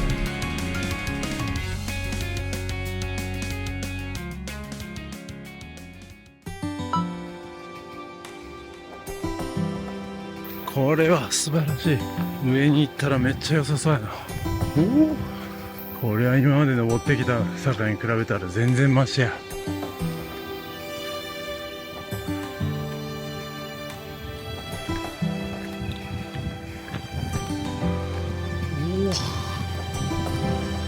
これは素晴らしい。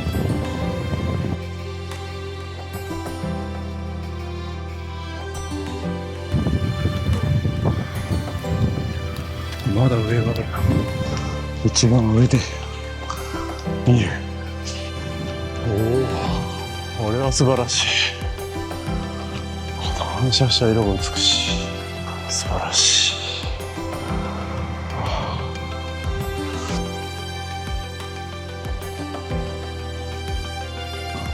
うわぁ、利尻富士も夕日が反射してめっちゃ美しいな。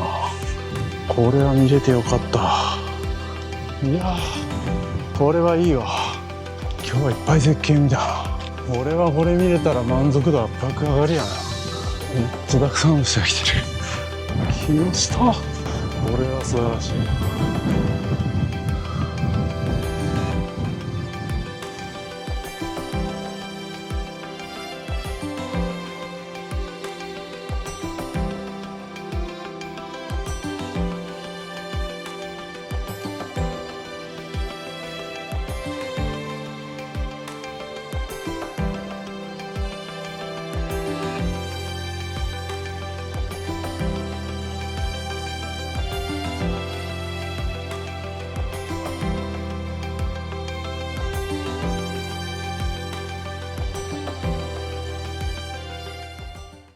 素晴らしいですね。いやー、よかったな。斉藤旅館さんがああやって気軽に自転車を貸してくれるから、でこの後ねお風呂まで連れて行ってくれて、でお風呂から帰ってきてご飯食べれるんでしょ。最高じゃないですか。いやー、よかったな。満足度が爆上がりした。俺はよかった。いやー、この帰り道も素晴らしい。本当に素晴らしい。いやー、素晴らしいですね。で正直ね、僕ここに来るまで絶景が楽しめる島っていう意味では与那国島とかの方がすごい絶景あったやんぐらいに思ってたんですけど、いやここのスポットはやっぱまた与那国島とは違うね、また素晴らしさがあるなって思いましたね。で本当に素晴らしい。こんなねやっぱススキありましたけどね、与那国島も咲いてる草木が違うじゃないですか。ちょっと寒い地域にやっぱり咲く草というかこの植物が美しいですね。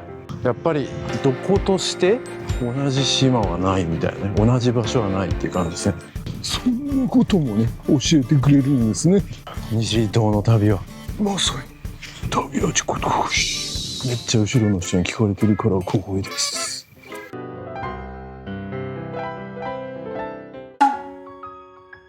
さあまた温泉まで送っていただきました。ありがたいですね。ここで入るっていうのがなんか定番なんですね。いやー、相変わらず最高でしたね。気持ちよかった。この生活マジいいな。は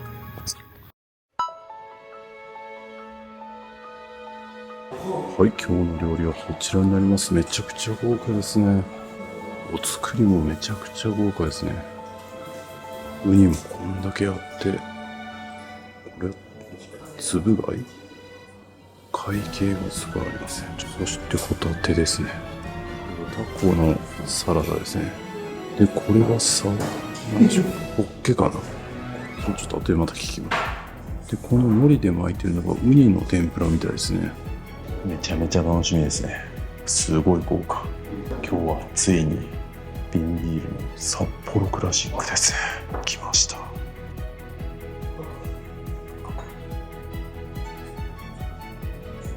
それではね、お風呂上がりなんで早速いただきましょう。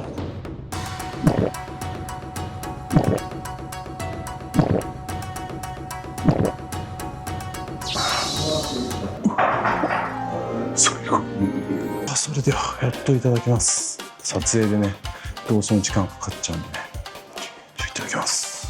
刺身からいただきますか。サーモンからいただきましょうか。いただきます。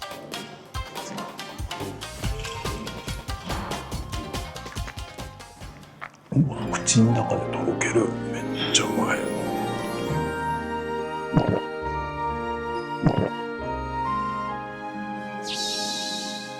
刺身はちょっと日本酒と合わせたいんでね、まだ置いておきますか。ビールと合わせたいやつ、どれも日本酒で合わせたいの。ちょっとお吸い物も気になる。ちょっとどれから食べたいの。サラダから食べたいか。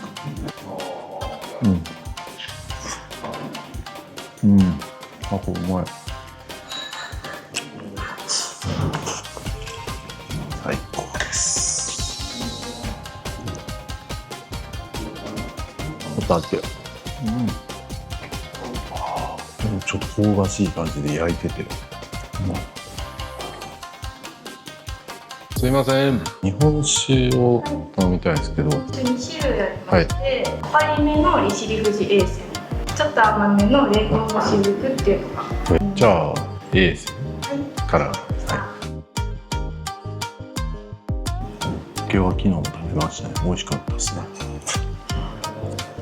昨日はホッケを煮てた感じですけど、これも焼いてる感じや。焼いたホッケもうまいですね。各旅館はいろんな手法を考えてるんですね。同じホッケでも利尻島の旅一つとってもね、各 YouTuber さんでね表現の仕方違いますから一緒ですね。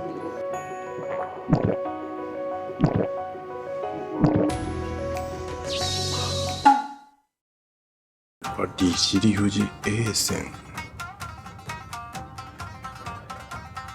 しかし日本酒も結構たっぷりやの。普通ここまでたくさん出ないんだな。すごいな、半端ない。じゃあこの貝をいただきます。わさびもねちゃんと生わさびですね。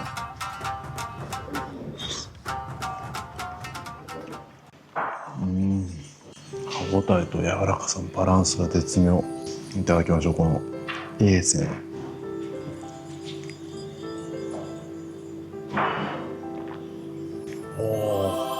キレがあるのにフルーティーで、しかも後味すっきりみたいな。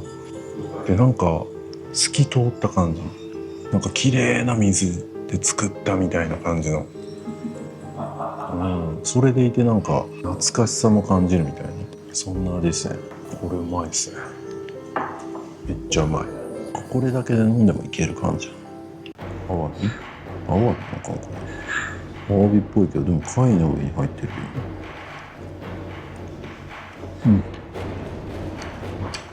うまっ。コリコリすご。やっぱ島の料理最高っすね。壱岐の島とか対馬とかもめちゃくちゃうまかったけど、利尻もやっぱ飯うまいっすね。で旅館で食べるのが多分正解だと思いますね。こんなボリューム出てこないですよ。こんなボリューム頼んだだけで居酒屋とかで1万以上するんじゃないですか。それがこの料理と宿泊も含めて1万円台で泊まれてるんでね、半端ないですよ。頑張ってますね。レンタカーより安いですよ。僕レンタカーで多分ここの宿泊費ぐらい払いました。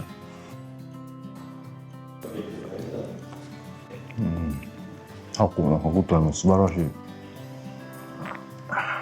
じゃあウニの天ぷらいただきます。天ぷら。ウニって天ぷらにしたらこんなにうまいね。40代中盤超えても初めてのことっていっぱいあるんですね。生きててよかった。もうこのままね長生きしてもどうなるんやみたいな感じで思った頃もありました。最高でした。生きててよかった。生きてるからこうやって初めての体験ができるんですね。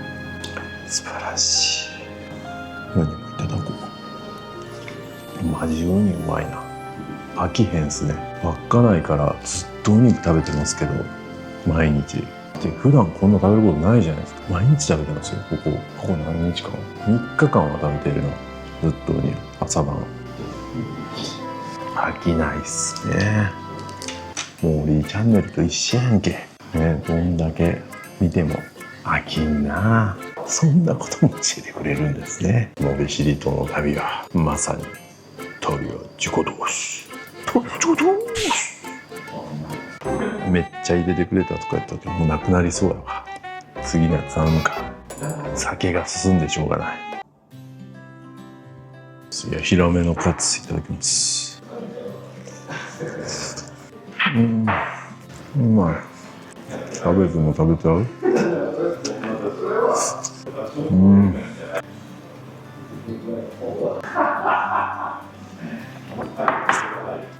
贅沢。十分満足な量をウニ出してくれるの。ここお前元取れてんのかな。心配になるレベルです。ウニどんだけ食んねん。やばいこれは。お吸い物いただこう。食べきれないとか言ってる。さすがにボリュームすごいもんね。食べきれないって言ってる。僕より結構硬いのいい男の人なんですけど、食べきれない、飲みきれないって言ってお部屋で食べるみたいな。お部屋で食べていいですかみたいな。そういうの対応してくれるんですね。素晴らしい。でも僕は食べれそうです。すいません。46位もなって結構食べれちゃいます。お酒が入るとね、胃袋が無限大になるんですよ。皆さんもそうですよね。わかりますよ。おっしゃるとわかりますよね。女の子からの声援、子供からの声援、無限大のパワー出ますね。一緒です。延長するか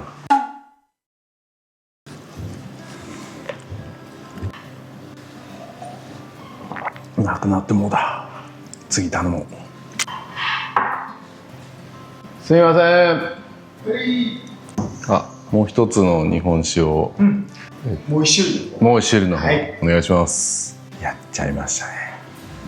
いやー、すごいっすね、このボリューム。いや、こだわりを感じますよ。でこれはね、僕も仲良くさせてもらってる同じ YouTuber のね、離島に行きたいさんにね、紹介してもらったやつなんですよ。だから島旅行く時は、僕よりめっちゃガイドブック的なね、紹介をしてる離島に行きたいさんも要チェックです。ちょっと全然僕と毛色が違うんで、全然違った目線で見れると思います。僕はね、もう結構ハプニングがあったりとかいろいろありますけど、離島に行きたいさんは本当にもう行くべきところをしっかりとこうガイドブックのように紹介してくれてるんで、ぜひチェックしてください。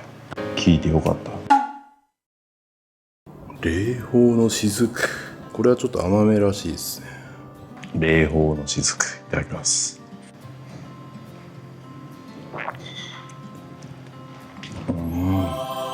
霊峰って言ったらね、ほとんどの人は知らないと思うんですけど、熱血紅白2億人のね、霊峰学園ってあったんですよ。めっちゃ強い学園がね、ファミコン世代だったら知ってると思うんですけど、それしか思い浮かばないですね。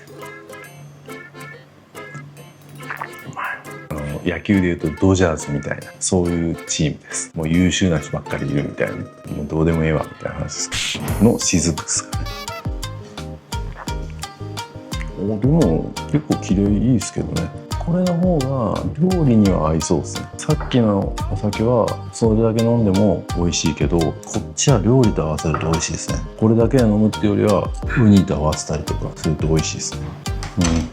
あ、めっちゃ合う。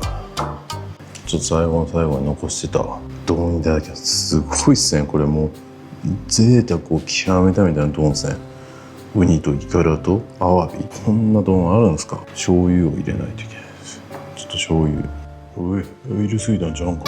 撮影あるあるですね。一回醤油入れたのに取り忘れてもう一回入れるみたいなね。いただきます。これはやばいな。ご飯も半端ない量入ってる。美味しくないわけがない。こんな。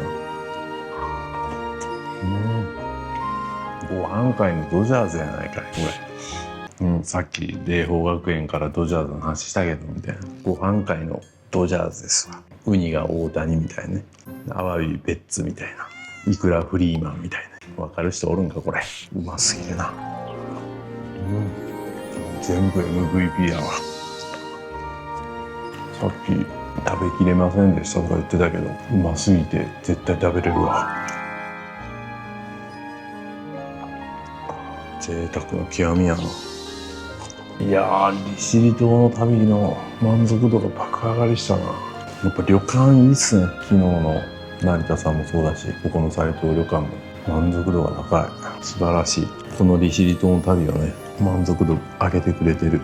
宿も大事ですからね。エビ。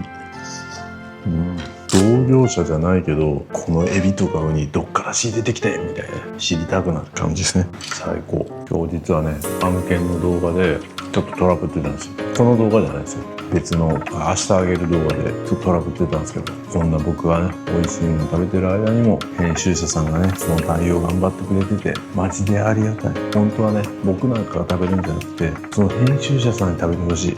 もっと頑張ってそういうお世話になった人たちをこういうところに連れてこれるようにしたいですね。そんなことも教えてくれるんですね。まさに誰やじことをしてですね。ドジャース丼っすね。すごいわ。どっかの休憩所で2丼食べるだけで1万9000何本取られるとこあったと思うんですけど、そんなところで絶対食べたらダメですよ。そんなん言うたらそれぐらいそのレベルっすね。ここに乗ってたのアワビとかやったけどつぶ貝でした全然分かってへんやんけ美味しかったですね。どっちも美味しかったです。いや美味しいっす。本当に感動ですね。こんなんもうオールスターみたいな感じじゃないですか。美味しくないわけないみたいな。道内の人も本州の人も喜んでますよ。すごい。やっぱりウニもね、島名物なんでね。食べてもらいたいけど。いや僕ね宮古島で初めてオーベルジュっていうね、食事がメインで泊まるところがおまけみたいなねスタイルのところをオーベルジュって言うんですけど、まさにここもそういう感じですね。もともと飲食店をやられてた方が、この宿もやってるっていうことで、もうとにかく美味しいものを食べて寝れたらいいっていう考え方で素晴らしいですね。まさにオーベルジュでした。侮ってました。冬に行ったらああいう景色も見れるかも。綺麗ですよ。一応ね、百名山の一つ目なの。あ、そうなんですね。だからここで終わらす方もいますし。ここで終わらすっていうの？百座目。最後にってこと？締めの一登山みたいな。登山実際ここでしたらどれぐらい時間かかるんですか？大体10時間。10時間ですか？それは無理やな。僕も登ったことはないんですよ。去年初めてね、6合目っていうところまで行って戻ってきたんですけど、景色に景色いいんですか？すごいです。違うんや。6合目で3時間半で往復3時間半。ゆっくりで。だからそういう意味では登山家の人は憧れみたいな感じなんですね。さあそれでは今10時なんですけど、もう寝てもいいんですけど、やっぱり利尻島ラストナイトということでね繰り出したいと思います。隣にもねスナックがあるんですけど、ちょっと僕前気になってたバーに行きたいですね。昨日行きたいなと思ってたバー行ってみたいと思います。どこだったかな。方向性合ってんのかな。逆ですね。全く逆でした。全然方向性分かってない。寒っ。今半袖半パンで行ってるけど寒いな。酔っ払ってるから OK みたいな。20度ですね。最悪この暇つぶしっていうところでもいいですね。3台ぐらい車止まってるんで何人か来てますね。夜は静かですね。いやこの涼しさいいな。9月ありだと思うけどな。8月とか7月はめっちゃ客多いけど、9月1週目2週目ぐらいに利尻来るの結構ありやと思うな。ここまでめっちゃ人多いわけじゃないし。いやー、明日アップの動画もねちょっとトラブってたんですけど、なんとか今フィニッシュしました。だからこそ余計に飲みたいみたいな、そういう感じです。開いてんのかな。でもなんかちょっと騒ぎ声聞こえるぞ。僕のバー嗅覚が。いやー静かっすね。治安もいいな。いきなりクマが出てきたりとか狼が出てきたりとかもないし。そういえばにゃんこは今日朝にペシ岬上がった時に猫が登ってきた。それ以来見てないな。どっかでカラオケしてるな。この先がバーやったはず。電気ついてない？もしかしてどこや。まだこっちや。しかも今日金曜日やから飲みに行ってる人もいるかもしれない。行ってるやん。めっちゃ盛り上がってる。ここ違うな。なんか違うぞ。俺が行こうと思ってたこと。動画撮ってるの？僕 YouTuber なんです。そうなんだ。はい。じゃあ結構ありがとうございます。行くんですか？行くよ。じゃあどうぞ。ありがとうございます。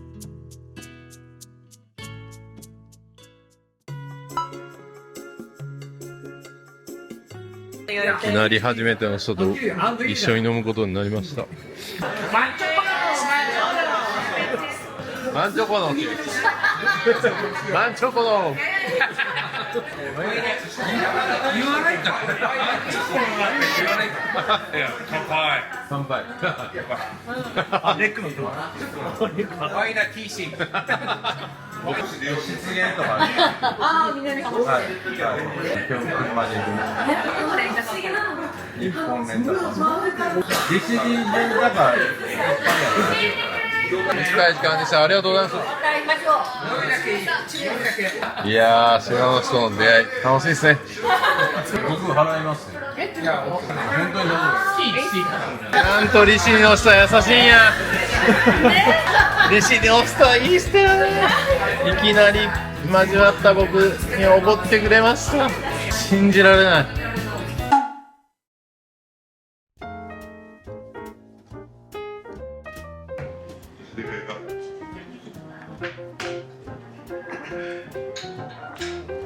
そんな模型あるんですか。そうそう。何これ。こんなんあるんですか。今はこの見え方がそうでもあそこにね空港の直線変わるんですね。こうやって一つの山でいろいろ扉ができるっていう。ああ、確かになんか違うな。いやー、もう12時10分です。いやー、楽しかったですね。いろんな人と絡みました。誰一人名前も聞かなかったですけど、最初のメンバーは僕の1個下の人が多かった。その後メンバーも分からなかったですね、誰か。まあでもそれが楽しいですね。ああ、ここももう空いてないですね。次に宿の隣が空いてなかったらもう帰りましょうかね。いやー、結構ね、地元の方が飲みに来てて、ね、4000人の島だけど、結構なんか、ここの地域はどうとかみたいな話をして盛り上がってて、面白いなと思いましたね。で、やっぱりね、この利尻島って、利尻富士が、やっぱあるせいでというか、あるおかげでというか、その北と南で全然天気違うみたいなんですよ。こっちが雨でも、ずっと反対側は晴れみたいな。で、今年は、こっちはずっと雨だけど、反対側はずっと晴れだったみたいな話してて面白いなと思いましたね。今年は結構雨が多いらしいです。だから今日晴れてたのは結構奇跡みたいですね。ありがたいですね。隣のスナックももう閉まってますね。まだ人はいるけどな。もう電気は消えてますね。というわけで今日は帰りますか。いやー、利尻島楽しかった。濃かったな。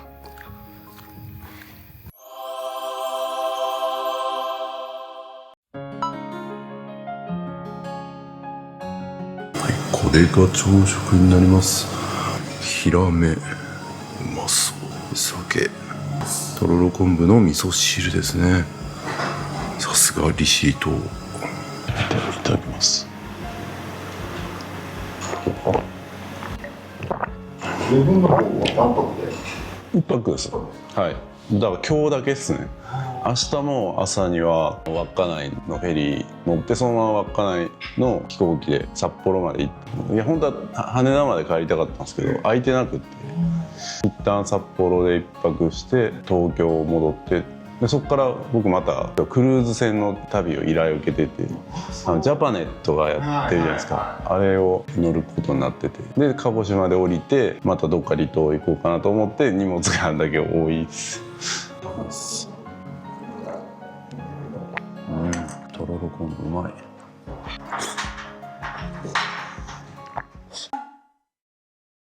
出来たてはなかなか食べれないですね。一日取ってから。あ、いやそうなんですよ。だからまだ全然マシですけど、ビュッフェとか取ることも結構あるんですよ。ビュッフェがすごい売りなホテルとか、普通ビュッフェとかやったら食べるやつを取って食べたらいいじゃないですか。でもそれだと映えないんで、一旦全部取ってこんだけ取ってきましたっていうのを取ってから食べるんで、もうビールも合わなくなってるし焼きたての肉とかも冷めてから天ぷらももうもうこれしょうがないですね。 YouTuber の宿命です。いや僕もそれはもちろんね焼きたて食べたいですけどでもそれだと映えないんでそうなっちゃうんですよね。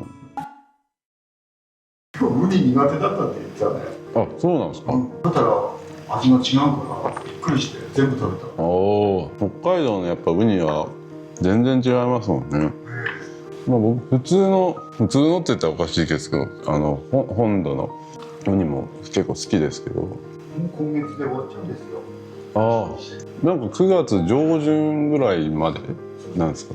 しける日も多いので、はいはい。ウニもねだんだん悪くなっちゃう。あ、へえ。値段がだんだん上がってきて、うんうんうんうんうん。不思議。取れる産地がもう利尻ぐらいしかなかったので。あ、そうなんですか。はもう北海道の中だともう利尻しか取れなくなる。北海道自体はどこで終わりなんですか。8月。8月ぐらいまでは多分取ってると思ああ、夏休みには対応してるんか。う。9月入って取ってるのは利尻ぐらいですね。ああ、大体どれぐらいまでいけるんですか。9月中旬までいけるんですか。でいけない時もある。中旬までは多分あ、いけるんですか。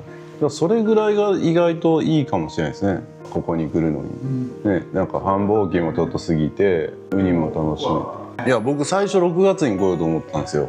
で調べたらめっちゃなんか高いしどこもいっぱいっぽかったからでやめたんですよ。8月がね割とあ、空いてる。そうなんですか。昔は8月が一番混んでたんで、はいはい。今割と8月があ、そうなんですか。なんでなんですか。機体の関係がああ、だから結局高いんですよね。あ、そういうこと。いや高かったっすよ。いや僕はマイルで今回取れたけど普通に取ったらめっちゃ高いですもんね。4、5万するっすよ。海外行けるやんみたいな。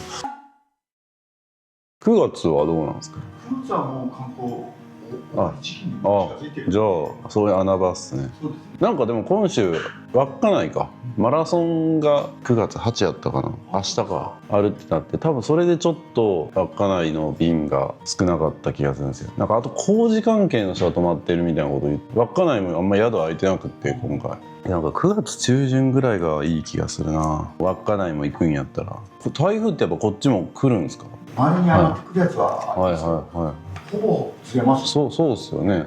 なんか大体もう温帯低気圧に変わっちゃうみたいな、なんかいい時期な気がする。人もそこまで多くないし、9月がおすすめですね。9月はまだこの利尻はウニが食べれるし、人もやっぱり少ないし、宿も結構空いてるんで。今日やったらちょっと利尻富士めっちゃ雲かかってますもんね。だから昨日良かった撮れて、昨日より結構今の時間かかってますね。レブンから見るのも綺麗だっていう感じ。ああ、なんか昨日言ってました。バーで飲んだ人どこから見る利尻富士がいいっていうのをなんかすごい議論してましたそんな議論あるんやみたいな。ここから見るのが最高みたいな。でもなんかその島の人って隣の島とか行かないですよね。沖縄の人とかもそうで、行ったことないとかみたいな。沖縄の人が泳がないっていうのと一緒です。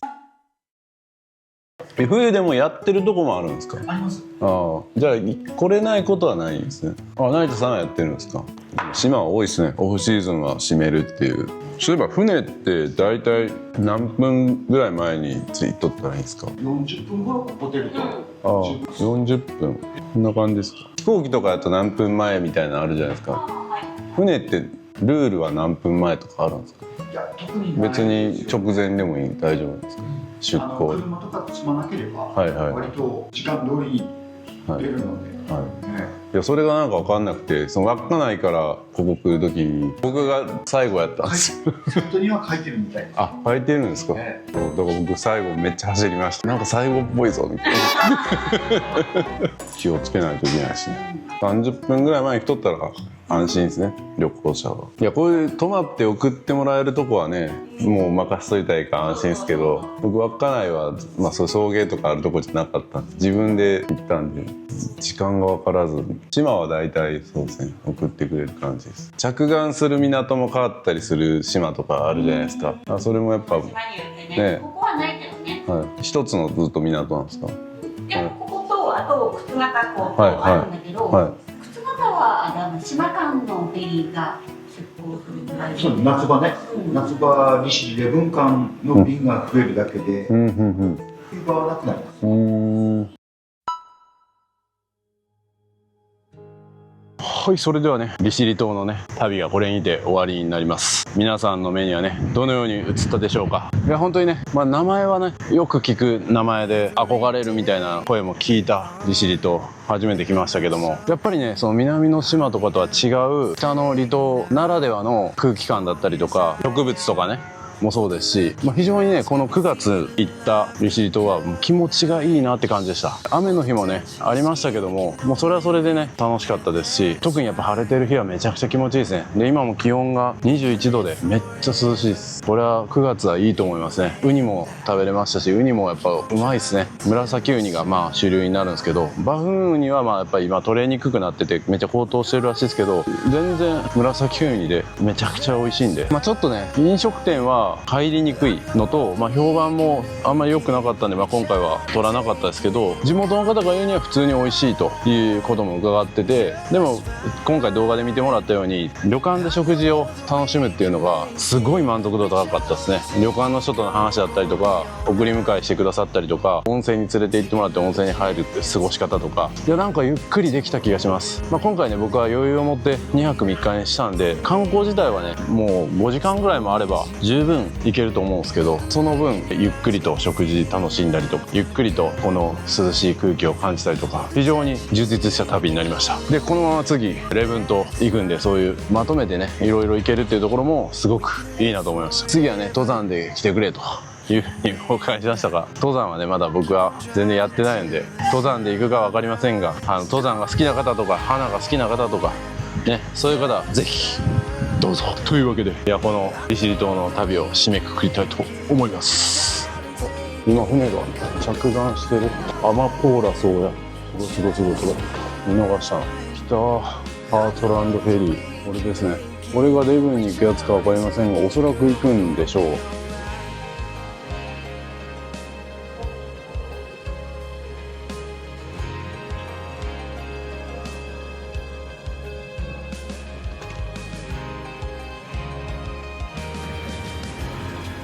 また来いよって書いてますね。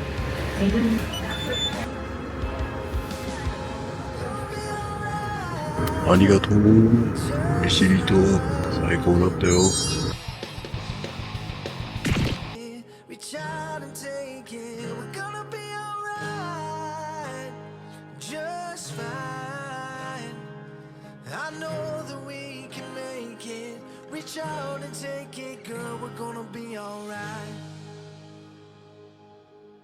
いかがでしたでしょうか。日本最北に位置するこんな小さな島に絶景、グルメ、温泉と魅力が凝縮されていると思いませんでしたか。そして利尻富士がまた一段魅力を引き上げる素晴らしい島でした。これぞ一生に一度は行くべき島。ぜひ皆様も行ってみてください。このような動画をもっと出してほしいと思ったら、皆様のいいね、コメントをぜひお願いいたします。メンバーシップではここでは言えない旅の裏話や近況報告などをさせていただいております。メンバーも続々増えておりますので、皆様の参加もぜひお待ちしております。 LINE 登録でお得な情報を配信いたします。登録お願いします。僕と一緒に仕事したい方はぜひ気軽にメッセージください。詳しくは概要欄をご覧ください。人気の着るリュック、モーリーショップで買えます。旅行にめちゃくちゃ便利です。皆さん旅行行くのに着るリュック使ってますか。これ今僕着てるんですけど、見てください。これパッと見そんななんか物入ってるように見えないですけど、実はめっちゃ物入ってます。財布はここに入ってますし、名刺、パスポート、イヤホンも必要ですね。急にスイッチやりたくなったら任天堂スイッチあります。で、対戦したいなって言ったらもう1本入ってます。それ入れても薄いんです。そして鍵ね、車の鍵つけたりとか財布だったりとかも入れることができます。財布何個入れんねんって話ですけどね。そして外側にももちろんポケットが2つついておりまして、除菌シートだったりとかも入れれますし、なんと後ろにですねペットボトルもですねこう入れることができるんですよ。これだけでもめっちゃ入れやんって思うけど、なんとこの後ろにですねパソコンまで、これだけ物が入ったらもう旅行先でご飯食べに出かけよう、でもスイッチやりたいかもしれんし、仕事ももしかしたら入るかもしれん、喉も渇くかもしれんみたいな、そんな心配性なあなたでも全部入れていきます。ですリュックとか背負ったらやっぱスリにあったり怖いじゃないですかキルリュック旅行する人には絶対必須です旅は自己投資キルリュックベストの新作キルリュック2も出ました。ここにはポケット追加されまして、さらにサイドファスナーだったりとか隠しポケットも追加になってめちゃくちゃパワーアップしてます。肩幅も細くなって女性の方でも着やすくなってます。ブラックとネイビーどちらが好きな方をどうぞ。旅は自己投資。僕のことをもっと知りたい方はサブチャンネルをチェックをお願いいたします。